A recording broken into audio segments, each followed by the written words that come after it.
ನನ್ನ ಎಲ್ಲಾ ಆತ್ಮ ಬಂಧುಗಳಿಗೂ, ಬ್ರಹ್ಮಶ್ರೀ ಪಿತಾಮಹ ಪತ್ರಿಜಿ ಗುರುಗಳಿಗೂ, ಸ್ವರ್ಣಮಾಲ ಅಮ್ಮನವರಿಗೂ, ಮಹಾವತಾರ್ ಟಿವಿ ವೀಕ್ಷಕರಿಗೂ, ರಂಗನಾಥ್ ಸರ್ಗೂ ನನ್ನ ಹೃದಯಪೂರ್ವಕದ ಕೃತಜ್ಞತೆಗಳನ್ನು ಹೇಳ್ತಾ ಇವತ್ತಿನ ವಿಷಯ ಆತ್ಮಜ್ಞಾನ ಭಾಗ 2. ಓಕೆ, ನಿನ್ನೆ ಸ್ವಲ್ಪ ಏನೆಲ್ಲ ಮಾತಾಡಿದ್ರೆ ಅಂತ ಒಂದು 5 ಮಿನಿಟ್ಸ್ ಸ್ವಲ್ಪ ಅದನ್ನ ತಿಳ್ಕೊಳ್ಳೋಣ, ಅದರಿಂದ ಕಂಟಿನ್ಯೂ ಮಾಡೋಣ. ನಿನ್ನೆ ಏನೆಲ್ಲ ತಿಳ್ಕೊಂಡಿವಿ ಅಂದ್ರೆ, ನಮ್ಮ ಶ್ವಾಸಕ್ರಿಯೆ ಹೇಗ್ ನಡೀತಾ ಇದೆ ಅದು ತಿಳ್ಕೊಂಡಿವಲ್ಲ. ಅಂದ್ರೆ ನಿಮಿಷಕ್ಕೆ 21,600 ಸಲ ಅದು ನಡೀತಾ ಇರತ್ತೆ ಅಂತ ತಿಳ್ಕೊಂಡ್ವಿ. ಆ ಲೆಕ್ಕಾಚಾರನ ತಿಳಿಸ್ಕೊಟ್ಟೆ ನಾನು. ಆಮೇಲೆ ನಾನು ಈ ದೇಹವೂ ಅಲ್ಲ, ನಾನು ಈ ಮನಸ್ಸೂ ಅಲ್ಲ, ನಾನು ಈ ಬುದ್ಧಿಯೂ ಅಲ್ಲ, ನಾನು ಈ ಪ್ರಾಣವೂ ಅಲ್ಲ, ಈ ಶ್ವಾಸವೂ ಅಲ್ಲ, ನಾ ಪಂಚಭೂತನೂ ಅಲ್ಲ ಅಂದ್ರೆ ನಾನು ಯಾರು ಮತ್ತೆ? ಇದೇ ನಮ್ಗೆ ಯಕ್ಷ ಪ್ರಶ್ನೆ. ಯಾಕಂದ್ರೆ ಆ ಮೂಲ ತಿಳ್ಕೊಳ್ಳೋದೇ ಆತ್ಮಜ್ಞಾನ. ನಾವೇನಂತ ನಂಬಿದೀವಿ, ನಾನು ಪಂಚಭೂತಗಳು ಲೀನ್ ಆಗ್ಬಿಡ್ತೀನಿ, ಪಂಚಭೂತ ಬಾಡಿ ವೆಕೆಟ್ ಆದ್ಮೇಲೆ ಇಷ್ಟರಲ್ಲೇ ಲಿಮಿಟೆಡ್ ಆಗಿ ತಿಳ್ಕೊಂಡಿದೀವಿ ವಿಷಯಗಳೆಲ್ಲ. ಬಟ್ ಅದಕ್ಕೂ ಮೀರಿ ಉನ್ನತ ಸತ್ಯವನ್ನು ತಿಳ್ಕೊಳ್ಳೋದೇ ಈ ಆತ್ಮಜ್ಞಾನದ ಕ್ಲಾಸ್. ಸೊ ಈಗ ಅಲ್ಲಿವರೆಗೂ ನಿನ್ನೆ ನಾವು ತಿಳ್ಕೊಂಡಿವಲ್ವಾ.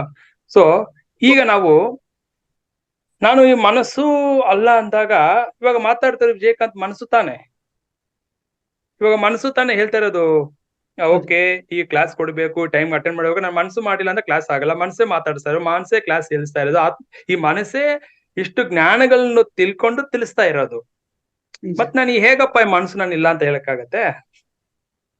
ಈ ಮನಸ್ಸೇ ನನ್ ಮೋಕ್ಷಕ್ಕೂ ದಾರಿ ಮಾಡ್ಕೊಡೋದು, ಈ ಮನಸ್ಸೇ ನನ್ನ ಧ್ಯಾನಕ್ಕೂ ಕೂರ್ಸೋದು, ಈ ಮನಸ್ಸೇ ಭಗವಂತ ನಾಮಸ್ಮರಣೆ ಮಾಡೋದು, ಈ ಭಗವಂತನೇ ಆಸನಗಳನ್ನು ಮಾಡೋದು, ಈ ಮನಸ್ಸೇ ಸತ್ಸಂಗ ಕೇಳೋಣ ಅಂತ ಮನ್ಸು ಮಾಡೋದು.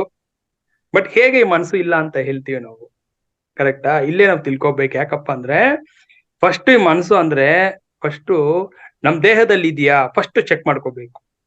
ಮೂಲ ಸತ್ಯ ಏನಂದ್ರೆ ಈ ದೇಹ ಅನ್ನೋದು ನಮ್ ದೇಹದಲ್ಲಿ ಇಲ್ಲ, ಈ ಮನಸ್ಸು ಅನ್ನೋದು. ಇದು ದೇಹಾತ್ಮ ಬುದ್ಧಿ ಅಂತ ಹೇಳ್ತೀವಿ.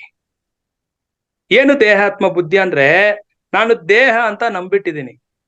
I am the body. It's an wrong identification, false identification.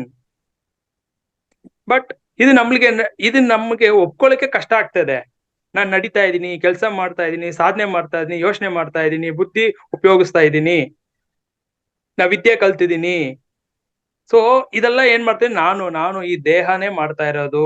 ನನ್ನ ಮೆದುಳಿಂದಾನೇ ನಾನು ಎಲ್ಲವನ್ನು, ನನ್ನ ಮೆದುಳನ್ನು ಉಪಯೋಗಿಸಿ ಈ ಸಮಾಜದಲ್ಲಿ ನನ್ನ ಜೀವನ ಶೈಲಿಯನ್ನು ರೂಪಿಸ್ಕೊಳ್ತಾ ಇರೋದು ಅಂತ ನಂಬಿದೀವಿ. ಯಾಕಪ್ಪ ಅಂದ್ರೆ ಈ ಮೆದುಳು ಕೂಡ ಶಕ್ತಿ ಕೊಡೋನು ಒಬ್ಬ ಇದಾನಲ್ಲ, ಆ ಮೂಲ ನಾವು ತಿಳ್ಕೊಳ್ತಾ ಇಲ್ಲ. ಸೈನ್ಸ್ ಏನ್ ಹೇಳ್ತಾ ಇತ್ತಂದ್ರೆ ಮೆದುಳೇ ಫೈನಲ್ ಪಾ, ಈ ಮೆದುಳಿಂದಾನೇ ಈ ದೇಹ ಚಲನೆ ನಡೀತಾ ಇರೋದು. ಇವಾಗ ಬ್ರೈನ್ ಡೆಡ್ ಆಯ್ತು ಅನ್ಕೊಳ್ಳಿ, ಏನಾಗತ್ತೆ? ಕೋಮಾಗ್ ಹೋಗ್ತೀವಾ? ಅಷ್ಟೇ, ಕೋಮಾಗ್ ಹೋಗ್ತೀವಿ ಅಂದ್ರೆ ಸಂಪೂರ್ಣವಾಗಿ ಮನಸ್ಸು ನಿಂತೋಗ್ಬಿಟ್ಟಿರುತ್ತೆ ಅಲ್ಲಿ. ಕೋಮಾ ಪೇಷಂಟ್ ಅಬ್ಸರ್ವ್ ಮಾಡಿ, ಅವ್ರಿಗೆ ಏನಾದ್ರು ನಾವು ಚುಚ್ಚಿದ್ರು, ಏನಾದ್ರು ಅವ್ರಿಗೆ ಹೊಡೆದ್ರು, ಅವ್ರಿಗೆ ಏನು ಇರಲ್ಲ. ಯಾಕಂದ್ರೆ ಮನ್ಸಿಲ್ಲ. ಮನ್ಸು ಬಂತಂದ್ರೆ ನೋವು ಅನ್ನೋದು ಅವ್ರಿಗೆ ಗೊತ್ತಾಗತ್ತೆ. ಕೋಮಾ ಪೇಷಂಟ್ಗೆ ಯಾಕಪ್ಪ ಅವ್ರಿಗೆ ಗೊತ್ತಾಗಲ್ಲ ಅಂದ್ರೆ ಬಿಕಾಸ್ ಅಲ್ಲಿ ಮನ್ಸು ಕೆಲಸ ಮಾಡಲ್ಲ. ಸೊ ಅದೇ ಮಾಸ್ಟರ್ಸ್ ಅರ್ಥ ಮಾಡ್ಕೋಬೇಕು. ಬ್ರೈನ್ ಅಲ್ಲ ಆಕ್ಚುಲಿ, ಈ ಬ್ರೈನ್ ಕೆಲಸ ಮಾಡ್ಬೇಕಾದ್ರೆ ಅದಕ್ಕೂ ಕೂಡ ನಮ್ಮ ಅನುಭವಕ್ಕೆ ಗೊತ್ತಾಗದೆ ಇರೋ ಒಂದು ಚೈತನ್ಯ ಶಕ್ತಿ, ಅದನ್ನೇ ಆತ್ಮಶಕ್ತಿ ಅಂತ ಹೇಳ್ತೀವಿ. ಅವನ ಶಕ್ತಿ ಕೊಟ್ಟಿಲ್ಲ. ಹೇಗೆ ಸೂರ್ಯ ಬೆಳಕಿನ ಏನ್ ಮಾತಾಡಿದಾನೆ, ಆ ಸೂರ್ಯ ಬೆಳಕಿನಿಂದಲೇ ಎಲ್ಲಾ ಸಸ್ಯಗಳು ಜೀವರಾಶಿಗಳು ಕೂಡ ಜೀವಿಸ್ತಾ ಇರೋದು. ಇವಾಗ ಸೂರ್ಯ ಇಲ್ಲ ಅಂದ್ರೆ ಬರೀ ಕತ್ತಲೆ ಐತಂದ್ರೆ ಜಗತ್ತಲ್ಲಿ ನಾವು ಜೀವಿಸಕ್ಕಾಗತ್ತಾ? ಸಸ್ಯಗಳು ತನ್ನ ಆಹಾರವನ್ನು ಮಾಡಕೊಳಕ್ ಆಗತ್ತಾ? ಇಲ್ಲ ಸಮುದ್ರ ನೀರು ತಾನೇ ಆವಿಯಾಗಿ ಹೋಗ್ಬಿಟ್ಟು ನಮ್ಗೆ ಮಳೆಯಾಗಿ ಬರೋದು. ಇವಾಗ ಸೂರ್ಯ ಇಲ್ಲ ಅಂದ್ರೆ ನಮ್ಗೆ ಮಳೆ ಹೇಗ್ ಬರುತ್ತೆ? ಸಮುದ್ರ ನೀರು ಆವಿಯಾಗಿ ಹೋಗಿ ನಮ್ಗೆ ಮಳೆಯಾಗಿ ಬರ್ತಾ ಇರೋದಿಲ್ಲ. ಅದೇ ತರನೇ ನಮ್ಮ ಆತ್ಮ ಕೂಡ ಬ್ರಹ್ಮಾಂಡದಲ್ಲಿದ್ದು ಆ ಒಂದು ಏನ್ ಹೇಳ್ತೀವಿ, ಆ ಪ್ರಪಂಚದಲ್ಲಿ ಅಂದ್ರೆ ಆ ವಿಶ್ವದಲ್ಲಿ ಇದ್ದು ಅಲ್ಲಿಂದ ನಮ್ಗೆ ಇಲ್ಲಿ ಶಕ್ತಿ ಕೊಡ್ತಾ ಇದ್ದಾನೆ. ಈ ದೇಹಕ್ಕೆ, ಈ ಮನಸ್ಸಿಗೆ, ಈ ಬುದ್ಧಿಗೆ, ಎಲ್ಲದಕ್ಕೂ ಸಾಕ್ಷಿಯಾಗಿ ಅವನ ಒಂದು ಶಕ್ತಿ ನಮ್ಮಲ್ಲಿ, ಅವನ ಒಂದು ಪ್ರತಿಬಿಂಬ ಈ ದೇಹದ ಮೇಲೆ, ಈ ಜೀವಾತ್ಮನಲ್ಲಿ ಬೀಳ್ತಾ ಇರೋದಕ್ಕೆ ನಾನು ಮಾತಾಡ್ತಾ ಇರೋದು. ಅವನ್ ಕೊಡ್ತಾ ಇರೋ ಆ ಕಿರಣ, ನನ್ನ ಆತ್ಮ ಎಲ್ಲಿದೆ, ನನ್ನ ಹೇಳಿದ್ದು ಪ್ರಪಂಚದಲ್ಲಿದೆ, ದೇಹದಲ್ಲಲ್ಲ. ದೇಹದಲ್ಲಿ ನಾವು ಹುಡುಕ್ತಾ ಇದೀವಿ ಒಳಕ್ ಹೋಗಿ. ಓಕೆ, ಕಣ್ಮುಚ್ಕೊಂಡ್ರೆ ಆತ್ಮನ್ ನೋಡ್ಬೋದು. ಆತ್ಮ ದರ್ಶನ ಒಳಕ್ ಯಾಕ ಹೇಳ್ತಾರಂದ್ರೆ ಬ್ರಹ್ಮಾಂಡದಲ್ಲಿರೋದೆ ಪಿಂಡಾಂಡದಲ್ಲಿ ನೋಡಬಹುದು. ಅದಕ್ಕೆ ಫಸ್ಟ್ ಆಸನ ಸಿದ್ಧಿ ಆಗಬೇಕು. ನೆನ್ನೆ ಮಾತಾಡಿದ್ವಲ್ಲ, ಕಾಯೋಪಾಸನ, ಆಮೇಲೆ ಚಿತ್ತೋಪಾಸನ. ಮನಸ್ಸು ಶುದ್ಧಿ ಆದ್ರೇನೆ, ಮಲಿನವಾಗಿರೋ ಮನಸ್ಸು ಶುದ್ಧಿ ಆದ್ರೇನೆ, ಸೈಲೆಂಟ್ ಆದ್ರೇನೆ ನನ್ನ ಸ್ಥಿತಿ ಏನು, ನನ್ನ ನಿಜ ಸ್ವರೂಪ ಏನು ಅಂತ ನಮ್ಮ ಗಮನಕ್ಕೆ ಬರುತ್ತೆ. ಅದಕ್ಕೆ ನಾವ್ ಏನ್ ಮಾಡ್ಬೇಕು, ಮೈಂಡ್ ನ ಸ್ಟಿಲ್ ಮಾಡ್ತೀವಿ, ನಿಶ್ಚಲ ಮಾಡ್ಬೇಕು, ಸೈಲೆನ್ಸ್ ಮಾಡ್ಬೇಕು. ಯಾಕಪ್ಪ ಅಂದ್ರೆ ನೋಡಿ, ಈಗ ಏನಾಗ್ತಾ ಇದೆ ಅಂದ್ರೆ, ನಾವು ಆಕ್ಚುಲಿ ಸಮಾಜದಲ್ಲಿ ನೀವು ಎಲ್ರು ಅಬ್ಸರ್ವ್ ಮಾಡಿ, ನಮ್ಗೆ ಫಸ್ಟ್ ನಾವೇ ಹಂಗೆ ಇದ್ದಿದ್ದು. ಸತ್ಯ ಗೊತ್ತಾದ್ಮೇಲೆ ನಮ್ಗೆ ವಿಚಿತ್ರ ಅನ್ಸ್ತಾ ಇದೆ, ಅಯ್ಯೋ ನಾವು ಕೂಡ ಹಿಂಗೆ ಇದ್ವಲ್ಲಪ್ಪ. ಯಾಕಂದ್ರೆ ಅವ್ರು ತಪ್ಪಲ್ಲ, ಪಾಪ ಅವ್ರಿಗೆ ಗೊತ್ತಿಲ್ಲ. ನಮ್ಗೆ ಇವಾಗ ಗೊತ್ತಾಯ್ತು ಅನ್ನೋದ್ ಮಾತ್ರಕ್ಕೆ ಅವ್ರು ಸರಿ ಇಲ್ಲ ಅಂತ ನಾವು ಹೇಳಕ್ ಆಗಲ್ಲ, ಜಡ್ಜ್ ಮಾಡಬಾರ್ದು. ನಾವು ಕೂಡ ಆ ತರ ಇದ್ದು ನಮ್ಗೆ ಜ್ಞಾನ ಸಿಕ್ತು, ಇದ್ರ ಬಗ್ಗೆ ಒಂದ್ ಸತ್ಯ ಗೊತ್ತಾಯ್ತು. ಆ ಸತ್ಯ ಅನ್ವೇಷಣೆ ಆದ್ಮೇಲೆ ಓಕೆ, ಈಗ ಅವ್ರನ್ನ ನೋಡಿದಾಗ ನಮ್ಗೆ ಏನ್ ಅನ್ಸುತ್ತೆ, ಪಾಪ ಅವರು ಅಜ್ಞಾನ, ಅವರು ಮುಂದಿನ ದಿನಗಳಲ್ಲಿ ಯಾವಾಗಾದ್ರೂ ಈ ಸತ್ಯ ತಿಳ್ಕೊಳ್ತಾರೆ, ಅಷ್ಟೇನೆ. ಇಲ್ಲಿ ಈ ಸಮಯನ ಅಬ್ಸರ್ವ್ ಮಾಡಿ, ಎಲ್ರು ಕೂಡ ಈ ಆಲೋಚನೆಯಿಂದನೇ ಓಡ್ತಾ ಇದ್ದಾರೆ. ಅಂದ್ರೆ ಅವ್ರು ನಂಬಿಬಿಟ್ಟಿದ್ರೆ ಆಲೋಚನೆ ನಮ್ಮ ನಡೆಸ್ತಾ ಇರೋದು, ಆಲೋಚನೆ ನಮ್ಮ ಜೀವನ, ಆಲೋಚನೆಯಿಂದಲೇ ಎಲ್ಲವೂ ಕೂಡ. ಥಾಟ್ ಪವರ್, ಮೈಂಡ್ ಪವರ್, ಆ ಪವರ್, ಈ ಪವರ್, ಎಲ್ಲ ಆ ಪವರ್ ಇಟ್ಕೊಂಡೆ ಹೊರ್ತು ಆ ಸುಪ್ರೀಂ ಪವರ್ ಯಾರು ಅಂತ ಮೂಲ ಯಾರು ತಿಳ್ಕೊಳ್ತಾ ಇಲ್ಲ. ಅದ್ರ ಬಗ್ಗೆ ಸೈಂಟಿಸ್ಟ್ ಹೇಳ್ತಾ ಇಲ್ಲ, ಸೈನ್ಸು ಹೇಳ್ತಾ ಇಲ್ಲ, ಯಾರು ಅದ್ರ ಬಗ್ಗೆ ಆ ಒಂದು ಸ್ಪಿರಿಚುವಲ್ ಏನ್ ಹೇಳ್ತೀವಿ, ಆ ಸ್ಪಿರಿಚುವಲ್ ನ ಒಂದು ಸತ್ಯ ಸತ್ಯತೆಯ ಮಾಡ್ತಿಲ್ಲ. ಅದು ಅವ್ರಿಗೆ ಗೊತ್ತಿಲ್ಲ. ನೋಡಿ, ಕೆಲವರು ಏನ್ ಮಾಡ್ತಾರೆ ಅಂದ್ರೆ, ಅವ್ರಿಗೆ ಎಷ್ಟು ಗೊತ್ತೋ ಅಷ್ಟ್ರ ಮಟ್ಟಿಗೆ ಮಾತ್ರ ಅವ್ರು ತಿಳಿದಿರೋ ಮಾತ್ರ ಹೇಳ್ತಾ ಇದ್ದಾರೆ. ಬಟ್ ಇನ್ನ ಏನಿದೆ ಉತ್ತುಂಗ, ಆ ಸತ್ಯದ ಉತ್ತುಂಗ ಅಂತ ಒಂದು ಇರುತ್ತಲ್ಲ, ಸತ್ಯನೇ. ಅದಕ್ಕೆ ಯಾವ ಒಂದು ಇದು ಇಲ್ಲ, ಸಬ್ಸ್ಟಿಟ್ಯೂಟ್ ಅಂತ ಹೇಳ್ತೀವಲ್ಲ, ಸಮಾನಾರ್ಥ ಪದಾನೇ ಇಲ್ಲ. ಸತ್ಯ ಒಂದೇ ಇರೋದು. ಆ ಸತ್ಯಕ್ಕೆ ನಾವು ಇನ್ನೊಂದು ಹೆಸರು ಕೊಡಕ್ಕಾಗಲ್ಲ. ಆ ಸತ್ಯ ಅನ್ನೋದು ಅದೇನೆ. ಸೊ ಆ ಸತ್ಯ ಅಂದ್ರೆ ಯಾವುದು, ನಿತ್ಯವಾಗಿರೋದು, ಸದಾ ಇರೋದು, ಅದೇ ಆತ್ಮನು. ಅದಕ್ಕೆ ಇನ್ನೊಂದು ಹೆಸರೇ ಬ್ರಹ್ಮನು. ಅವನು ನಾವು ತಿಳ್ಕೋಬೇಕು. ಅದೇ ನಾನಾಗಿದ್ದೀನಪ್ಪ, ಅಹಂ ಬ್ರಹ್ಮಾಸ್ಮಿ ಅಪ್ಪ ನಾನು. ಅಹಂ ಬ್ರಹ್ಮಾಸ್ಮಿ ಅಂದ್ರೆ ಏನು, ನಾನೇ ಆತ್ಮ, ನಾನೇ ಪರಮಾತ್ಮ, ನನ್ನೊಳಗಡೆ ಪರಮಾತ್ಮ ಶಕ್ತಿ ಇದೆ. ಅದು ಯಾಕೆ ನನ್ಗೆ ಮರೆಮಾಚಿ ಆಗಿದೆ ಅಂದ್ರೆ, ಈ ಆಲೋಚನೆಯಿಂದನೇ ಓಡ್ತಾ ಇದೀವಲ್ಲ. ನೋಡಿ, ಆಲೋಚನೆ ನಮ್ನ ಓಡಿಸ್ತಾ ಇದೆ. ಯಾರು ನಮ್ನ ಓಡಿಸ್ತಾ ಇರೋದು? ಆಲೋಚನೆ. ಆಫೀಸ್ಗೆ ಹೋಗು, ಅಲ್ಲಿ ಹೋಗು, ಇಲ್ಲಿ ಹೋಗು, ಇದು ಮಾಡು, ಅವ್ರನ್ನ ನೋಡು, ಇವ್ರನ್ನ ನೋಡು ಅಂತ ಯಾರು ಓಡಿಸ್ತಾ ಇರೋದು? ನಮ್ಮ ಆಲೋಚನೆಗಳೇ ಓಡಿಸ್ತಾ ಇರೋದು, ಇಲ್ಲಿ ಹೋಗು, ಅಲ್ಲಿ ಹೋಗು ಅಂತ. ನಮ್ಗೆ ಗೊತ್ತಿಲ್ಲ ಹೇಗೆ. ಈಗ ನೋಡಿ, ಈಗ ರಥದ ಚಕ್ರ ನೋಡಿರ್ತೀವಲ್ಲ, ಮನಸ್ಸು ಅದೇ ತರ ಓಡ್ತಾ ಇದೆ, ಮೇಲೆ ಕೆಳಗೆ, ಮೇಲೆ ಕೆಳಗೆ. ಹೀಗೆ ನಮ್ಮ ಜನ್ಮ ಬಂದು ಚಕ್ರ ತರ ಏನಿಲ್ಲದು, ಅದು ಸುತ್ತಾನೇ ಇದೆ. ಅದು ಚಕ್ರ ನಿಲ್ಸಕ್ ಗೊತ್ತಿಲ್ಲ ಚಕ್ರವನ್ನು. ಅದೇ ಮನಸ್ಸು ಕೂಡ ಹಾಗೆ ಓಡ್ತಾನೇ ಇದೆ. ರಥದ ಒಂದು ಚಕ್ರದ ತರ, ಎತ್ತಿನ ಗಾಡಿ ಚಕ್ರ ಇದಲ್ಲ, ಅದೇ ತರ ಮನಸ್ಸು ಓಡ್ತಾನೇ ಇದೆ. ಅದ್ ನಿಲ್ಸಕ್ ಗೊತ್ತಿಲ್ಲ. ಯಾಕಪ್ಪ ಅಂದ್ರೆ ಅದ್ರ ಮೂಲ ಏನು, ಏನ್ ಮಾಡಿದ್ರೆ ಅದ್ ನಿಲ್ಸಕ್ಕಾಗತ್ತೆ ಅನ್ನೋ ಸತ್ಯ ನಮ್ಗೆ ಗೊತ್ತಿಲ್ಲ. ಅದ್ ಹೆಂಗಪ್ಪ ನಿಲ್ಸೋದು, ಕಂಟ್ರೋಲ್ ಯಾರ ಕೈಯಲ್ಲಿದೆ, ಅದ್ ಹೆಂಗ್ ಕಂಟ್ರೋಲ್ ಮಾಡೋದು, ಏನ್ ಮಾಡಿದ್ರೆ ಅದ್ ನಿಲ್ಲತ್ತೆ ಅನ್ನೋ ಆ ಒಂದು ಸೂಕ್ಷ್ಮತೆ ನಮ್ಗೆ ಗೊತ್ತಾಗ್ಬೇಕು ಮಾಸ್ಟರ್ಸ್. ಅದಕ್ಕೆ ಈ ಮನಸ್ಸನ್ನು ನಿಲ್ಸೋ ವಿದ್ಯೆ ಗೊತ್ತಿರ್ಬೇಕು. ಅದಕ್ಕೆ ಹೇಳ್ತಾ ಇರ್ತೀವಿ, ಈ ಮನಸ್ಸನ್ನು ಯಾರು ಸ್ವಲ್ಪ ಹೊತ್ತು ತನ್ನ ಹತೋಟಿಯಲ್ಲಿ, ತನ್ನ ನಿಯಂತ್ರಣದಲ್ಲಿ ಇಟ್ಟಿರ್ತಾನೋ, ಆಗ ತಾನು ಯಾರು ಅಂತ ಅವ್ನ್ ಗೋಚರ ಆಗ್ಬಿಡತ್ತೆ ಸತ್ಯ. ಯಾಕೆ ನಮ್ಗೆ ಗೊತ್ತಾಗ್ತಾ ಇಲ್ಲ ಅಂದ್ರೆ, ಬಿಕಾಸ್ ಈ ಮನಸ್ಸೇ ನಮ್ಮನ್ನ ಕಂಟ್ರೋಲ್ ಮಾಡ್ತಾ ಇದೆಯಲ್ಲ. ಎಲ್ಲಾ ಜನ್ಮಗಳಿಂದನೂ ನಮ್ಮನ್ನ ನಿಯಂತ್ರಣ ಮಾಡಿ ನಮ್ಮನ್ನ ಹಿಡಿತದಲ್ಲಿ ಇಟ್ಟಿರೋದು ಈ ಮನಸ್ಸು. ಮನಸ್ಸನ್ನು ಜಯಿಸುವುದು ಅಷ್ಟು ಸುಲಭವಲ್ಲ. ಅದಕ್ಕೆ ಅದನ್ನ ಫ್ರೆಂಡ್ ಮಾಡ್ಕೊಂಡು, ಯಾವ ಮನಸ್ಸಿನಿಂದ ಕರ್ಮ ಮಾಡ್ತಾ ಇದೀನೋ ಅದೇ ಮನಸ್ಸನ್ನು ಸ್ನೇಹಿತನಾಗಿ ಮಾಡಿ, ಅದೇ ಮನಸ್ಸಿನಿಂದ ಸಾಧನೆ ಮಾಡಿ, ಅದೇ ಮನಸ್ಸಿಗೆ ಜ್ಞಾನವನ್ನು ತಿಳಿಸಿ, ಅದಕ್ಕೆ ಸತ್ಯವನ್ನು ಅರ್ಥ ಮಾಡಿಸಿ, ಅದೇ ಮನಸ್ಸಿನಿಂದಲೇ ನಾನು, ಅದೇ ಮನಸ್ಸೇ ನಮ್ಗೆ ಮುಕ್ತಿ ಮೋಕ್ಷಕ್ಕೆ ದಾರಿ ಮಾಡ್ಕೊಡೋದು. ಅದೇ ಮನಸ್ಸೇ ಹೋಗಿ ಆ ಮೂಲ ಬಿಂದು ಏನಿದೆಲ್ಲ, ಆತ್ಮ ಬ್ರಹ್ಮ ಅಂತ ಹೇಳಿದ್ರಲ್ಲ, ಅಲ್ಲಿ ಹೋಗಿ ಸೇರೋದು ಕೂಡ ಇದೇ ಮನಸ್ಸೇ ಹೋಗಿ ಅಲ್ಲಿ ಸರೆಂಡರ್ ಆಗ್ಬಿಡುತ್ತೆ ಸತ್ಯ ಗೊತ್ತಾದ್ಮೇಲೆ. ಅದು ಸತ್ಯ ಗೊತ್ತಾಗದವ್ರಿಗೆ ಈ ಭೂಮಿ ಮೇಲೆ ಈ ಮಾಯನಲ್ಲಿ ಸಿಕ್ಕಾಕೊಂಡು ನಮ್ಮನ್ನ ಓಡಿಸ್ತಾ ಇರತ್ತೆ. ಅದರಿಂದ ನಾವು ಓಡ್ತಾ ಇದೀವಿ. ಅದು ಗೊತ್ತಿಲ್ಲ. ಒಂದ್ಸಲ ಯೂಟರ್ನ್ ತಗೊಂಡ್ಬಿಟ್ರೆ ಸಾಕು, ಅಯ್ಯೋ ನನ್ಗಿಂತ ಒಂದು ದೊಡ್ಡ ಬ್ರಹ್ಮಾಂಡವಾದ ಶಕ್ತಿನೇ ಇದಲ್ಲಪ್ಪ, ಈ ಶಕ್ತಿಯಿಂದ ನಾನು ನನ್ನ ಚಲನೆ ಕೂಡ ಈ ಶಕ್ತಿಯಿಂದಲೇ ಅದು ಗೊತ್ತಾಗ್ಬಿಟ್ರೆ, ಆ ಶಕ್ತಿಯನ್ನು ಗ್ರಹಿಸೋ ಶಕ್ತಿ ಇದಕ್ಕಿಲ್ಲ. ಇದು ಯಾವತ್ತು ಯೂ ಟರ್ನ್ ತಗೊಂಡು ಹಿಂದೆ ನೋಡ್ತಾನೆ ಇಲ್ಲ, ಅದು ಮುಂದನೇ ಓಡ್ತಾ ಇದೆ ಓಡ್ತಾ ಇದೆ ಓಡ್ತಾ ಇದೆ. ಅದನ್ನ ಯೂ ಟರ್ನ್ ಮಾಡಿಸಿ ಸತ್ಯ ತಿಳ್ಕೊಳ್ಳೋದು ಅದೇ ಅಂತರ್ಮುಖ, ಅದೇ ಇನ್ನರ್. ಅದೇ ನಾವೇನ್ ಹೇಳ್ತೀವಿ ಇನ್ನರ್ ಜರ್ನಿ ಅಂತ ಹೇಳ್ತೀವಿ. ಅಂತರ್ಮುಖ ಮಾಡಿ, ಮನಸ್ಸು ಅಂತರ್ಮುಖ ಮಾಡಿ. ಯಾಕಪ್ಪ ಅಂದ್ರೆ ಈ ಮನಸ್ಸಿನ ಮೂಲ ಬಿಂದು ಏನಂದ್ರೆ ಅರ್ಥ ಮಾಡ್ಕೊಳ್ಳಿ, ಬಾಹ್ಯವಾಗಿ ಓಡ್ತಾ ಇದ್ರೆ ಆ ಮೂಲ ಬಿಂದು ಏನು ಮನಸ್ಸು, ಅದ್ರ ಮೂಲ ಬಿಂದು ಏನಂದ್ರೆ ಥಾಟ್ಸ್, ಅದರಿಂದನೇ ಇಂದ್ರಿಯಗಳಿಂದನೇ ಓಡ್ತಾ ಇದೆ. ಅದೇ ಅಂತರ್ಮುಖ ಮಾಡಿದ್ರೆ ಮನಸ್ಸು, ಆತ್ಮನ ಮೂಲ ಬಿಂದು ಏನಂತ ಗೊತ್ತಾಗ್ಬಿಡತ್ತೆ. ಎಲ್ಲಿದೆ ಆತ್ಮ, ತಾನು ಯಾರು, ನನ್ನ ಸ್ವರೂಪ ಏನು ಅಂತ ಅಂತರ್ಮುಖ ಮಾಡಿದ್ರೆ ಗೊತ್ತಾಗತ್ತೆ. ಈ ಮನಸ್ಸಿನ ಮೂಲ ಬಿಂದು ಏನಂದ್ರೆ ಬಾಹ್ಯವಾಗಿ ಓಡ್ತಾ ಇದೆ ಅಲ್ಲ, ಅದು ಬೇಕು ಇದು ಬೇಕು ಇದು ಮಾಡೋಣ ಅದು ಮಾಡೋಣ ಅಂತ. ಅದ್ರ ಮೂಲ ಬಿಂದು ಈ ಲೌಕಿಕ ಪ್ರಪಂಚದಲ್ಲಿ, ಭೌತಿಕ ಪ್ರಪಂಚದಲ್ಲಿ ಹುಡುಕ್ತಾ ಇದೆ ಇದು ಮನಸ್ಸು, ಅದ್ರ ಮೂಲ ಬಿಂದು ಅಂತ.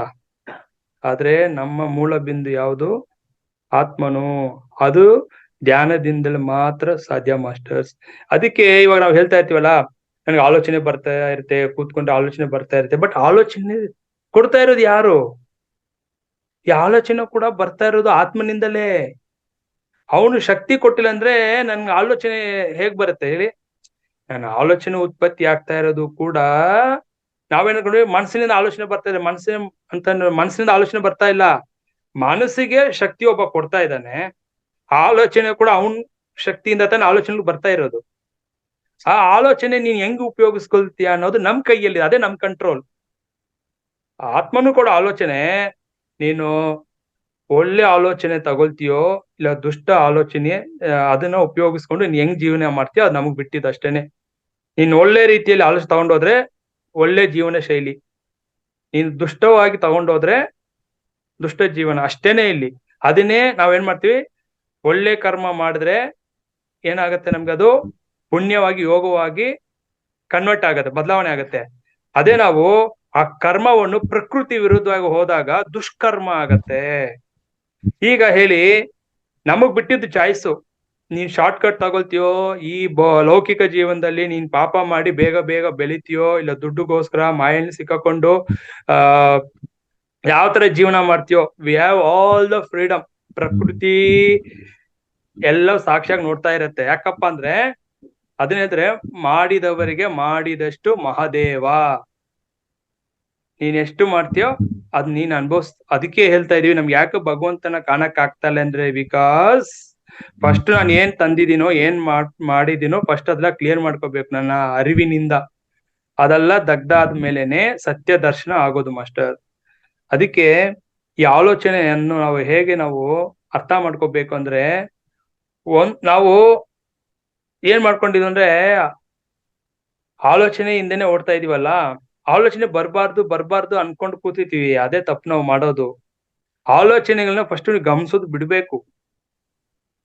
ಯಾವಾಗ ಆಲೋಚನೆ ಅದ್ ಏನು ಬರುತ್ತೋ, ಅಯ್ಯೋ ಜಾಸ್ತಿ ಬರುತ್ತೆ, ಡಿಸ್ಟರ್ಬ್ ಆಗ್ತಾ ಇದೆ ಅಂತ ನಾವು ಅನ್ಕೊಂಡಿದೀವಲ್ಲ, ಅದ್ ಏನಕ್ಕಂದ್ರೆ ಅದು ಆಚೆ ಹೋಗ್ತಾ ಇರತ್ತೆ. ಅದು ಏನ್ ಜಾಸ್ತಿ ಬರುತ್ತೆ ಧ್ಯಾನ ಕುತ್ಕೊಂಡಾಗ ಅಬ್ಸರ್ವ್ ಮಾಡಿ, ಅದ್ ಆಚೆ ಹೋಗಕ್ ಬಿಡ್ಬೇಕು ಫಸ್ಟ್. ಅದು ಏನೇನ್ ತುಂಬ್ಕೊಂಡ್ ಇಟ್ಕೊಂಡಿದೀವೋ ನಮ್ಮ ಒಳಗಡೆ ಮನಸ್ಸಿನಲ್ಲಿ ಎಲ್ಲಾ ಕ್ಲಿಯರ್ ಆಗ್ತಾ ಇರುತ್ತೆ. ಧ್ಯಾನ ಮಾಡ್ತಾ ಆಚೆ ಹೋಗ್ತಾನೆ ಇರತ್ತೆ.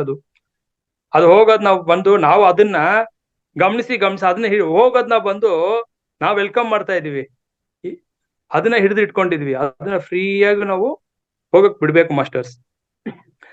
ನೋಡಿ, ಒಂದು ಸತ್ಯ ಅರ್ಥ ಮಾಡ್ಕೊಳ್ಳಿ. ಒಂದು ಆಲೋಚನೆ ನಂತರ ಇನ್ನೊಂದು ಆಲೋಚನೆ ಬರುತ್ತಲ್ಲ, ಅದ್ರ ಮಧ್ಯಂತರ, ಅದ್ರ ಅಂತರ, ಅದನ್ನ ಯಾರು ಗಮನಿಸ್ತಾನೋ ಅವನೇ ಯೋಗಿ ಮಾಸ್ಟರ್.